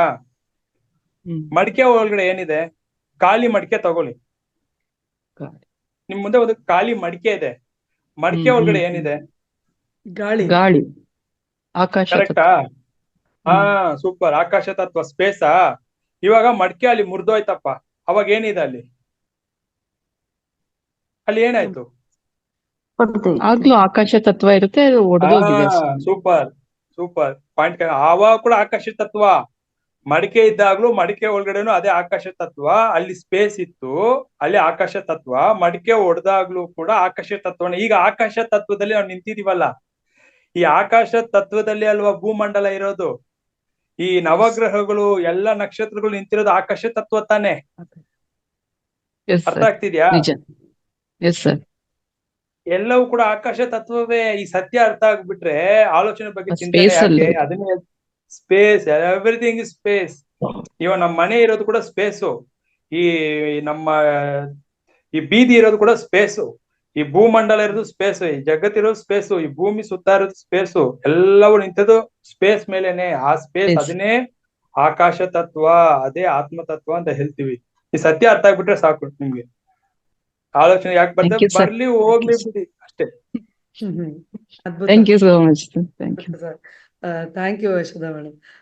ಸುಮಾ ಜಯರಾಮ್ ಅವರೇ ಮಾತಾಡಿ ಮೇಡಮ್. ಸರ್ ನಮಸ್ತೆ ಸರ್. ನಮಸ್ತೆ ಮೇಡಮ್. ಸರ್, ಈಗ ಭಕ್ತಿ ಯೋಗ ಅದ್ರ ಬಗ್ಗೆ ಕೆಲವೆಲ್ಲ ಎಕ್ಸಾಂಪಲ್ ಕೊಟ್ರಿ. ಸಂತ ತುಕಾರಾಮ, ಮೀರಾಬಾಯಿ, ಪುರಂದರ ದಾಸರು, ಕನಕದಾಸರಿಗೆ. ಅಂದ್ರೆ ಇವರೆಲ್ಲ ಭಕ್ತಿ ಯೋಗದಲ್ಲೇ ಫುಲ್ ಸಾಧನೆ ಮಾಡಿ ಭಕ್ತಿ ಯೋಗಕ್ಕೆ ಹೋಗಿದ್ದಾರೆ. ಕರ್ಮ ಯೋಗ ಅಂದ್ರೆ ಸರ್, ನಾವು ಹಿಂದಿನ ಜನ್ಮಗಳ ಕರ್ಮ ಫಲನ ಅದು ಏನು ಸರ್ ಅದು? ಹೌದು, ಕರ್ಮ ಯೋಗ ಅಂದ್ರೆ ಇವಾಗ ಹಿಂದಿನ ಜನ್ಮದಲ್ಲಿ ಮಾಡಿರ್ತೀವಿ, ಈ ಜನ್ಮದಲ್ಲಿ ಮಾಡ್ತಾ ಇರ್ತೀವಲ್ಲ, ಚಿಕ್ಕ ವಯಸ್ಸಿಂದ ಮಾಡಿರ್ತೀವಲ್ವಾ ಕರ್ಮಗಳೆಲ್ಲ. ಒಳ್ಳೇದ್ ಮಾಡಿದ್ರೆ ಪುಣ್ಯ ಕರ್ಮ, ಕೆಟ್ಟದ್ ಮಾಡಿದ್ರೆ ಪಾಪ ಕರ್ಮ ಅಲ್ವಾ, ಅದ್ ಅನುಭವಿಸ್ಲೇಬೇಕು. ಈಗ ಅದನ್ನ ನಿಲ್ಸಕ್ಕೆ ಉಪಾಯ ಗೊತ್ತಿಲ್ವಲ್ಲ, ನಾ ಏನೇ ಮಾಡಿದ್ರು ಕೂಡ ಅದು ಯೋಗವನ್ನಾಗಿ ಬದಲಾವಣೆ ಮಾಡ್ಕೋಬೇಕು. ಕರ್ಮವನ್ನು, ಅದೇ ಕೃಷ್ಣ ಪರಮಾತ್ಮ ಹೇಳ್ತಾನೆ, ಇನ್ ಕರ್ಮವನ್ನು ಯೋಗವಾಗಿ ಬದಲಾಯಿಸು, ಆ ಯೋಗ ನನ್ ಕೊಟ್ಬಿಡಪ್ಪ, ಕ್ರೆಡಿಟ್ಸು. ನೀನ್ ಯಾವಾಗ್ಲೂ ಏನೇ ಮಾಡಿದ್ರು ಕೂಡ ಕೃಷ್ಣಾರ್ಪಣಂ, ಕೃಷ್ಣ ಅಂತ ಹೇಳ್ಬಿಡು. ಕೃಷ್ಣಾರ್ಪಣಂ, ಶಿವಾರ್ಪಣಂ ಅಂತ ಹೇಳ್ಬಿಡು. ಈಶ್ವರಾರ್ಪಣಂ ಅಂತ ಅರ್ಪಣೆ ನಿವೇದನೆ ಕೊಟ್ಟು ಮಾಡ್ಬಿಡು. ಆ ಕರ್ಮ ನಾನ್ ಮಾಡ್ತಾ ಇಲ್ಲ, ನಿಮಿತ್ತ, I am not the doer. ಆ ಸ್ಥಿತಿಗೆ ಬಂದ್ಬಿಡು, ನಿನ್ಗೆ ಕರ್ಮ ಅಂಟಲ್ಲ ಅಂತ ಹೇಳ್ತಾ ಇರೋದು. ಎಲ್ಲದಕ್ಕೂ ನೀನೇ ಕಾರಣ ಅಂತ ನಾವು ಅದನ್ನ ನೀನೇ ಅರ್ಪಣೆ ನೀನೇ ಮಾಡ್ಬಿಟ್ರೆ ನೀನೇ ಅದೇ ನೀನೇ ಅದೇ ಮುಸಲ್ಮಾನರು ಇನ್ಶಾ ಅಲ್ಲಾ ಅಂದ್ರೆ ಏನು, ಅವನ ಇಚ್ಛೆ, ಅವನಿಂದಲೇ, ನನ್ನಿಂದ ಏನು ಇಲ್ಲ. ದಟ್ ಈಸ್ ಕಾಲ್ಡ್ ಇನ್ಶಾ ಅಲ್ಲಾ. ಓಕೆ, ನಿಮ್ಗೆ ಉತ್ತರ ಸಿಕ್ತು ಅಂತ ಅನ್ಕೋತೀನಿ ಮೇಡಮ್. ಸರಿ ಸರ್, ಸಿಕ್ತು. Thank you so much sir. Thank you ma'am. Thank you. ನಮಸ್ತೆ ನಮಸ್ತೆ. ಆತ್ಮ ಬಂಧುಗಳೇ, ಸಾಕಷ್ಟು ಸಮಯ ಆಯ್ತು. ಯಾಕೆಂದ್ರೆ ವಿಜಯಕಾಂತ್ ಸರ್ ಬಂದ್ರೇನೆ ಹಂಗೆ ಇಲ್ಲಿ ಸಾಕಷ್ಟು ಚರ್ಚೆ ಆಗೋದಿದೆ. ಆದ್ರೆ ಅವರು ನಮ್ಗೆ ತುಂಬಾ ಕಡಿಮೆ ಟೈಮ್ ಕೊಡ್ತಿದ್ದಾರೆ ಅಂತ ನನ್ನ ಭಾವನೆ. ಕ್ಷಮಿಸಿ ಸರ್, ಕ್ಷಮಿಸಿ. ನಮಗೂ ಅಷ್ಟು ಚಾಲೆಂಜಸ್ ಬರ್ತಾ ಇದೆ ನೋಡಿ. Network problem, mobile switch of ಆಗೋದು ಯಾಕೋ ಗೊತ್ತಾಗ್ತಾ ಇಲ್ಲ ಇವತ್ತೆಲ್ಲ. ಬಂದು ಜ್ಞಾನ ಕೊಟ್ರಲ್ಲ, ಅದಕ್ಕೆ ಥ್ಯಾಂಕ್ ಯು ಸರ್. ಇದೊಂದಂತೂ ಸತ್ಯ. ಎಷ್ಟೇ ಚಾಲೆಂಜಸ್ ಬಂದ್ರು ನಾವು ಬಿಡ್ತಾ ಇಲ್ಲ, ನೀವು ಬಿಡ್ತಾ ಇಲ್ಲ. ಇದು ಕನೆಕ್ಟ್ ಆಗ್ಬೇಕು ಅಂತ ಖಂಡಿತ ಇದೆ. ಹಾಗಾಗಿ ನೀವು ಇಲ್ಲಿದ್ದೀರಿ. ಆದ್ರೆ ಮತ್ತೊಂದು ದಿನ ದಯವಿಟ್ಟು ನೀವು ಬರ್ಬೇಕು ಸರ್. ಇಲ್ಲಿ ಎಲ್ಲರ ಒಂದು ಪ್ರಶ್ನೆಗಳಿಗೆ ನೀವು ಸಮಾಧಾನ ಚಿತ್ತದಿಂದ ಉತ್ತರ ಕೊಡ್ಬೇಕು. ನಿಜ, ಏಕೆಂದ್ರೆ ಕೆಲವು ಪ್ರಶ್ನೆಗಳು ಏನಾಗತ್ತೆ ಅಂದ್ರೆ ಇದು ಸಮಂಜಸವಾದದ್ದು ಆಗಿರಲ್ಲ ಈ ಒಂದು ವೇದಿಕೆಗೆ. ಆದ್ರೂ ಸರ್ ಒಂದೇ ಒಂದ್ ನಿಮಿಷ. ಇವಾಗ ಕೃಷ್ಣಾರ್ಪಣ ಮಸ್ತು, ಶಿವಾರ್ಪಣ ಮಸ್ತು ಅಂತ ಅಂದ್ರೆ ಅದು ಯಾವ ಟೈಮಲ್ಲಿ ನಾವು ಹೇಳ್ಬೇಕಾತರ? ಎಲ್ಲ ಟೈಮ್. ಯಾವ ಸಮಯದಲ್ಲಿ ಅಡಿಗೆ ಮಾಡಿದಿರಾ, ಅದು ಕೂಡ ಕೃಷ್ಣನ್ಗೆ ಅರ್ಪಣೆ. ಅಂದ್ರೆ ಎಲ್ಲವೂ ಕೂಡ ಇವಾಗ ಆಫೀಸ್ ಕೆಲಸ ಮಾಡ್ಕೊಂಡ್ ಬಂದ್ರ ಸಂಬಳ ಬರುತ್ತಾ? ನಾನ್ ಕೆಲಸ ಮಾಡಿದಕ್ಕೆಲ್ಲ ಸಂಬಳ ಬರ್ತಾ ಇರೋದು ಅಂತ ನಮ್ಮ ಒಂದು ಭಾವನೆ ತಾನೆ. ಕೆಲ್ಸ ಮಾಡ್ತಾ ಇರೋನ್ ಯಾರು? ದೇವ್ರೆ, ಯಾರು? ದೇವ್ರೆ ಭಗವಂತ. ಆತ್ಮ, ದೇವ್ರಲ್ಲ ನೀವು. ಮತ್ತೆ ದೇವ್ರು ಭಗವಂತ ಹೋಗ್ಬೇಡಿ. ನನ್ನ ಆತ್ಮನೇ ಮಾಡಿಸ್ತಾ ಇರೋದು, ಅವನೇ ಶಕ್ತಿ ಕೊಡ್ತಾ ಇರೋದು. ಕೆಲ್ಸ ಮಾಡು, ದುಡಿ ಅಂತ. ಅವ್ನ್ ಶಕ್ತಿ ಕೊಟ್ಟಿಲ್ಲ ಅಂದ್ರೆ ನನ್ ಶವ ಅಲ್ವಾ? ಅವನು ಶಿವನಾಗಿ ನಂಗೆ ಶಕ್ತಿ ಕೊಡ್ತಾ ಇದ್ದಾನೆ. ಅವನು ಶಿವನಾಗಿರೋದಕ್ಕೆ ನಾನು ಇಲ್ಲಿ ಕೆಲಸ ಮಾಡಿದ್ರೆ ಅವನು ಶಕ್ತಿ ಕೊಡೋ ನಿಲ್ಸ್ಬಿಟ್ಟ ಅಂದ್ರೆ, ಈ ಕನ್ನಡಿ ದೇಹ ಎಂಬ ಕನ್ನಡಿ ಮುರಿದೋಯ್ತು ಅಂದ್ರೆ ಇದು ಶವ ಅಷ್ಟೇನೆ. ಇಲ್ಲಿ ಅವನೇ ಉಸಿರಾಡು ಅಂತ ಶಕ್ತಿ ಕೊಡ್ತಾ ಇರೋದು, ಆತ್ಮನೇ ಉಸಿರಾಡು ಅಂತ ಶಕ್ತಿ ಕೊಡ್ತಾ ಇರೋದು. ಅವನೇ ನಮ್ಮ ದೇಹ ಚಲನೆಯಲ್ಲಿ ಇಟ್ಟಿರೋದು, ಅವನೇ ಮೆದುಳಿಗೆ ಶಕ್ತಿ ಕೊಡ್ತಾ ಇರೋದು, ಬುದ್ಧಿ ಉಪಯೋಗಿಸಂತ ಶಕ್ತಿ ಕೊಡ್ತಾ ಇರೋದು. ಅದಕ್ಕೆ ಆತ್ಮ ಆತ್ಮ ಆತ್ಮ ಪರಮಾತ್ಮ, ಅವನೇ ಪರಮಾತ್ಮ. ನಾವು ಕೃಷ್ಣ ರಾಮ ಅವರು ಇವರು ಹೆಸರು ಹೇಳ್ಕೊಂಡು ಸ್ತೋತ್ರ ಪಾರಾಯಣ ಮಾಡ್ಕೊಂಡು ಮಂತ್ರ ಜಪ ಮಾಡ್ಕೊಂಡು ನಾಮಾವಳಿ ಹೇಳ್ಕೊಂಡು ಕೂತಿದ್ರೆ ಯಾವ ಪ್ರಯೋಜನ ಇಲ್ಲ. ನೀವು ವಿಷ್ಣು ಸಹಸ್ರನಾಮ ಹೇಳಿ, ಲಲಿತಾ ಸಹಸ್ರನಾಮ ಹೇಳಿ, ಸೌಂದರ್ಯ ಲಹರಿ ಹೇಳಿ, ನಾನು ಇದೆಲ್ಲ ಮಾಡಿ ಬಿಟ್ಟಿದ್ದು. ಸತ್ಯ ಗೊತ್ತಾದ್ಮೇಲೆ ಅದೆಲ್ಲ ನನ್ಗೆ ಯಾವ್ದು ಬೇಕಾಗಿಲ್ಲ. ಆ ಮೆಟ್ಟೆಲ್ಲ ದಾಟಿ ಬಂದ್ಬಿಟ್ಟಿದೀನಿ ಅಂತ ಹೇಳ್ತಾರೆ. ನೀವು ಅದನ್ನ ದಾಟಿ ಬರ್ಬೇಕು ಅಂತ ನನ್ನ ಒಂದು ವಿನಂತಿ. ಎಲ್ರು ಆಗಬಹುದು, ಆ ಸ್ಥಿತಿಗೆ ಬರ್ಬಹುದು ಅಂತ ಹೇಳ್ತಾ ಇದ್ದೀನಿ. ತುಂಬಾ ಧನ್ಯವಾದಗಳು ಸರ್. ಅದನ್ನ ಪ್ರಸ್ತುತ ಪಡಿಸಿದ್ದಾರೆ. ಆದ್ರೆ ನಾವು ತಿಳ್ಕೊಳ್ಳೋದಿಕ್ಕೆ ಒಂದ್ ಸ್ವಲ್ಪ ನಮ್ಗೆ ಆ ಜ್ಞಾನವನ್ನ ನಾವು ಹೆಚ್ಚಿಸ್ಕೊಳ್ಬೇಕು ಅನ್ನೋದು ನನ್ನ ಭಾವನೆ. Thank you madam, thank you. Okay ನೋಡಿ, ಒಂದು ಲಾಸ್ಟ್ ಟೈಮ್ ಕೂಡ ಹೇಳಿರ್ತೀನಿ ಅನ್ಸುತ್ತೆ. ಹೌದು ಸರ್. ನಾನು ಎಂಬುದು ಎಲ್ಲಿವರೆಗೂ ಆತ್ಮದ ಜೊತೆ ಪ್ರಯಾಣ ಮಾಡ್ತಾ ಇರೋದು, ಜೀವಾತ್ಮನ ಜೊತೆ, ಅಲ್ಲಿವರೆಗೂ ಕರ್ಮಗಳು ತಪ್ಪಿದ್ದಲ್ಲ. ಈ ಕ್ಷಣದಲ್ಲಿ ಜೀವನ್ ಮುಕ್ತರ ಆಗ್ಬೇಕಾ? ಸೀಕ್ರೆಟ್ ಫಾರ್ಮುಲಾ ಕೊಡ್ತಾ ಇದೀನಿ ನೋಡಿ. ನಿಮ್ಗೆ ಎಷ್ಟು ಕೋಟಿ ಕೊಟ್ರಿ ಫಾರ್ಮುಲಾ ಯಾರು ಹೇಳಲ್ಲ, ಸಿಗೋದು ಇಲ್ಲ. ಅದನ್ನು ಕೂಡ ಫಾರ್ಮುಲಾ ಹೇಳ್ತಾ ಇದೀನಿ ನಿಮ್ಗೆ, ವೀಕ್ಷಕರಿಗೆ. ನಾನು ಎಂಬುದ್ರೆ ಈ ಕ್ಷಣದಲ್ಲಿ ಒದ್ದು ಓಡಿಸ್ಬಿಡಿ. ಐಡೆಂಟಿಟಿ ರಿಮೂವ್ ಮಾಡ್ಬಿಡಿ, ತೆಗ್ದಾಕ್ಬಿಡಿ. ಮಾಡಿಸ್ತಾರ ನಾನಲ್ಲ, ವಿಜಯಕಾಂತ್ ಅಲ್ಲ. ಕ್ಲಾಸ್ ಹೇಳಿದ್ರೆ ವಿಜಯಕಾಂತ್ ಅಲ್ಲ, ಆತ್ಮನು ಬ್ರಹ್ಮನು, ಅವನೇ ಪರಮಾತ್ಮ, ಅವನೇ ಹೇಳ್ಸ್ತಾರ, ಅವನೇ ಶಕ್ತಿ ಕೊಡ್ತಾ ಇರೋದು. ನಂದು ಏನು ಎಲ್ಲ ಇಲ್ಲಿ ನಾನ್ ಬರೀ ಸಾಕ್ಷಿ ಭಾವದಲ್ಲಿ ಇದೀನಿ ಅಷ್ಟೇನೆ. ಇಲ್ಲಿ ಅವನೇ, ನಾನು ಇಲ್ಲಿ ಸಾಕ್ಷಿ ಭಾವದಲ್ಲಿ ಇರ್ಬೇಕು. ನಾನ್ ಬರೀ ನಿಮಿತ್ತ ಅಂತ.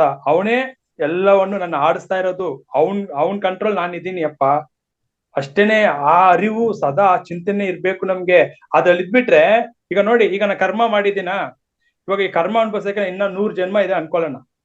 ನಾನೇನ್ ಮಾಡ್ತೀನಿ ವಿಜಯಕಾಂತ್, ಈಗ ನಂಗೆ ಸತ್ಯ ಗೊತ್ತಾಯ್ತು ಕರ್ಮವನ್ನು ಈ ಜನ್ಮ ನಿಲ್ಸ್ಬೇಕಂತ ಉಪಾಯ ನಂಗೆ ಬ್ರಹ್ಮಜ್ಞಾನ ತಿಳಿಸ್ಕೊಟ್ಬಿಟ್ಟು ನಾನೇನ್ ಮಾಡ್ತೀನಿ, ನಾನು ಅನ್ನೋದು ತೆಗ್ದಾಕ್ಬಿಟ್ಟೆ. ಈಗ ವಿಜಯಕಾಂತ್ ದೇಹವಲ್ಲ, ಮನಸ್ಸು ಅಲ್ಲ, ಬುದ್ಧಿ ಇಲ್ಲ, ಪ್ರಾಣವೂ ಅಲ್ಲ, ಪಂಚಭೂತನೂ ಇಲ್ಲ, ನಾನು ಆತ್ಮ ಸತ್ಯ ಗೊತ್ತಾಯ್ತು.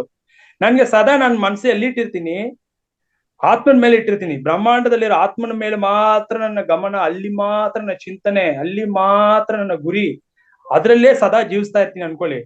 ಈಗ ನನ್ಗೆ ಈ ಕರ್ಮ ಇವಾಗ ನಾನು ಯಾವ್ದೋ ಒಂದು ಬಾಧೆ ಅನುಭವಿಸ್ಬೇಕು, ಇಲ್ಲ ಕಷ್ಟ ಅನುಭವಿಸ್ಬೇಕು ಅಂತ ಕರ್ಮ ಕಾದಿದೆ ಅನ್ಕೊಳ್ಳಿ. ಇವಾಗ ನೆಕ್ಸ್ಟ್ ಒಂದು 1 hour ಆದ್ಮೇಲೆ ಕರ್ಮ ಬಂದು ನನ್ನ ಮನೆ ಬಾಗಿಲು ಹತ್ರ ನಿಂತಿದೆ, ಕರ್ಮ ಬಂದಿದೆ ಅಂತ ಅನುಭವಿಸ್ಬೇಕು.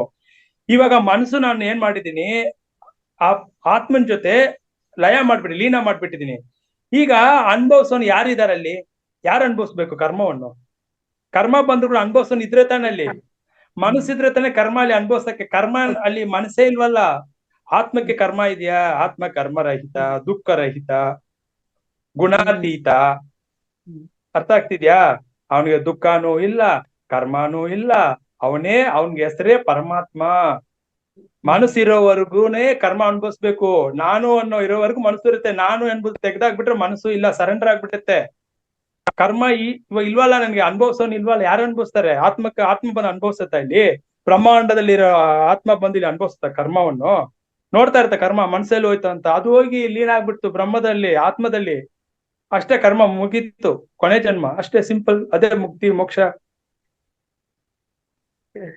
ಅದ್ಭುತ ಸರ್, ಅದ್ಭುತ. ಆದ್ರೂ ಈ ಒಂದು ಸಮಯ ಏನಿದೆ ಅದು ತುಂಬಾನೇ ಸಾಲದು ಆಕ್ಚುಲಿ. ನಮ್ಮ ಕಾರ್ಯಕ್ರಮ ಏನಾದ್ರು ಒಂದು 4 hours ಮಾಡಿದ್ರೆ ಅಟ್ಲೀಸ್ಟ್ 1 hour ಧ್ಯಾನ ಅವೆಲ್ಲ ಮುಗಿಸಿ ಒಂದು 3 hours ಆದ್ರೂ ನಾವು ಇಲ್ಲಿ ಚರ್ಚೆ ಮಾಡ್ಬೋದು. ಸಾಕಷ್ಟು ವಿಷಯಗಳನ್ನ ನೀವು ಇಲ್ಲಿ ಪ್ರಸ್ತುತಪಡಿಸ್ಬೋದು. ಆದ್ರೂ ನಮಗೆ ಸಮಯ ಇಲ್ದೇ ಇರೋದ್ರಿಂದ ವಿಧಿ ಇಲ್ಲದೆ ಈಗ ಕಾರ್ಯಕ್ರಮ ಮುಗಿಸ್ಬೇಕಾಗಿದೆ ಅಥವಾ ಸಂಪನ್ನಗೊಳಿಸ್ಬೇಕಾಗಿದೆ. ಆದ್ರೂ ಕೇಳೋದು ಸಾಕಷ್ಟಿದೆ. ಸರ್, ಒಂದೇ ಒಂದು ಪ್ರಶ್ನೆ ಸರ್ ಕೇಳಿ ಸರ್. ರೇವಣ್ಣಪ್ಪ ಯಾರು ಕೇಳಿ ಸರ್, ತೊಂದ್ರೆ ಇಲ್ಲ, ಕೇಳಿ ಸರ್.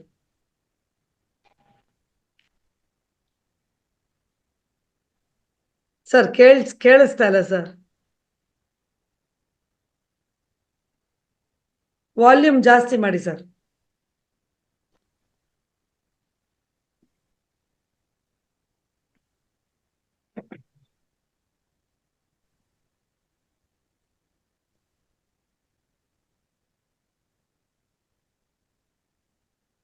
ಓ, ಗೊತ್ತಾಗ್ತಾ ಇಲ್ಲ. ಓಕೆ, ನಿಮ್ಮ ಪ್ರಶ್ನೆ ಏನಿದ್ರು ಇನ್ಬಾಕ್ಸ್ ಅಲ್ಲಿ ಹಾಕಿ ಸರ್, ತೊಂದ್ರೆ ಇಲ್ಲ. ನಿಮಗೆ ವಿಜಯಕಾಂತ್ ಸರೇನೆ ಉತ್ತರ ಹೇಳ್ತಾರೆ. Okay okay okay okay sir, ಧನ್ಯವಾದ ನಿಮಗೆ. ನಿಮ್ಮ ಪ್ರಶ್ನೆ ಇದ್ರೆ ಅದನ್ನ ಬರೆದು ತೋರಿಸಿ, ಅವ್ರ ಕೈಲೇ ನಿಮಗೆ ಉತ್ತರ ಹೇಳಿಸುವಂತ ಪ್ರಯತ್ನ ಮಾಡ್ತೇವೆ. ಓಕೆ, ವಿಜಯಕಾಂತ್ ಸರ್, ತುಂಬ ಹೃದಯದ ಧನ್ಯವಾದಗಳು ನಿಮಗೆ. ಒಳ್ಳೆಯ ಒಂದು ವಿಷಯ, ಅಗಾಧವಾದ ವಿಷಯ. ಈ ಆಕಾಶ ತತ್ವ ಅಂತ ಯಾವ್ಯಾವ್ದಕ್ಕೆ ಹೇಳ್ತೀವೋ ಅದಕ್ಕಿನ್ನ ಅದ್ಭುತವಾದ ವಿಶಾಲವಾದಂಥದ್ದು ಇದು ಆತ್ಮಜ್ಞಾನ ಅನ್ನೋದು. ಆತ್ಮಜ್ಞಾನದ ಬಗ್ಗೆ ನೀವು ಸಾಕಷ್ಟು ಹೇಳಿದ್ರಿ. ನಾವು ಇಂತಿಷ್ಟು ಏನೋ ತಿಳ್ಕೊಂಡಿದ್ದೀವಿ. ಇದು ತಿಳ್ಕೊಳ್ಳುವಂತ ಪ್ರಯತ್ನ ಮುಂದೆ ಮತ್ತೆ ಮಾಡ್ತಾ ಹೋಗ್ತೀವಿ ಅಂತ ಹೇಳ್ತಾ, ಈ ಕಾರ್ಯಕ್ರಮ ಆಲ್ರೆಡಿ ಇದು ಸಮಯ ಆಗಿರೋದ್ರಿಂದ ಈ ಅದ್ಭುತವಾದ ಕಾರ್ಯಕ್ರಮವನ್ನ ಸಂಪನ್ನಗೊಳಿಸಲೇಬೇಕಾಗಿದೆ. ಹಾಗಾಗಿ ಎಲ್ಲ ಆತ್ಮ ಬಂಧುಗಳಿಗೂ ಆತ್ಮಪೂರ್ವಕವಾದ ನಮಸ್ಕಾರಗಳನ್ನ ತಿಳಿಸ್ತಾ, ವಿಜಯಕಾಂತ್ ಸರ್, ಮತ್ತೊಮ್ಮೆ ನಿಮಗೆ ಆತ್ಮಪೂರ್ವಕವಾದ ಧನ್ಯವಾದಗಳು ನಿಮಗೆ. ಹಾಗೂ ಮಗದೊಮ್ಮೆ ದಯವಿಟ್ಟು ನಮ್ಮೆಲ್ಲ ಆತ್ಮ ಬಂಧುಗಳ ಪ್ರಶ್ನೆಗಳು ಅಥವಾ ಅವರ ಸಂದೇಹಗಳು ಏನಿದ್ರು ನೀವು ಪರಿಹರಿಸ್ಬೇಕು ಅಂತ ಕೇಳ್ಕೊಳ್ತೀನಿ. ಅದನ್ನ ನಾನು ಬರೆದು ನಿಮ್ಮ ಹತ್ರ ಕೇಳ್ತೀನಿ, ಅದಕ್ಕೆ ದಯವಿಟ್ಟು ಉತ್ತರಿಸ್ಬೇಕು ನೀವು. ಯಾಕೆಂದ್ರೆ ಫೋನ್ ನಂಬರ್ ಯಾರಿಗೂ ಕೊಡೋದು ಬೇಡ ಅಂತ ಹೇಳಿದಿರಿ. ಸೊ ನೀವು ಕೆಲಸದಲ್ಲಿ ಇರೋದ್ರಿಂದ ಅದು ಅನಾನುಕೂಲ ಆಗಬಹುದು ಅನ್ನೋ ಒಂದು ಕಾರಣಕ್ಕಾಗಿ. ಹಾಗಾಗಿ ಅವರ ಪ್ರಶ್ನೆಗಳನ್ನ ನಿಮಗೆ ನಾನು ಕೇಳ್ತೀನಿ, ನೀವು ಉತ್ತರಿಸಿ ಸರ್, ನಾನು ಇಲ್ಲಿ ಅವ್ರಿಗೆ ತಲುಪಿಸ್ತೀನಿ ಅಂತ ಹೇಳ್ತಾ ಮತ್ತೊಮ್ಮೆ ನಿಮಗೆ ಧನ್ಯವಾದಗಳು. ಆತ್ಮ ಬಂಧುಗಳೇ, ಹೀಗೆ ದಿನವೂ ಸಾವಿರಾರು ರೀತಿಯ ಜ್ಞಾನ ಹಂಚಿಕೆ ಇಲ್ಲಿರುತ್ತೆ. ಒಂದು ದಿನವೂ ನೀವು ಮಿಸ್ ಮಾಡದೆ ದಿನವೂ ಹಾಜರಾಗಿ ಸರಿಯಾದ ನಿಗದಿತ ಸಮಯಕ್ಕೆ ಇಲ್ಲಿ ಬಂದು ಭಾಗವಹಿಸಿ ಅಂತ ಹೇಳ್ತಾ ಈ ಕಾರ್ಯಕ್ರಮವನ್ನು ಪ್ರೀತಿಯಿಂದ ಸಂಪನ್ನಗೊಳಿಸ್ತಾ ಇದ್ದೀನಿ. ಎಲ್ಲರಿಗೂ ಕೋಟಿ ನಮಸ್ಕಾರ.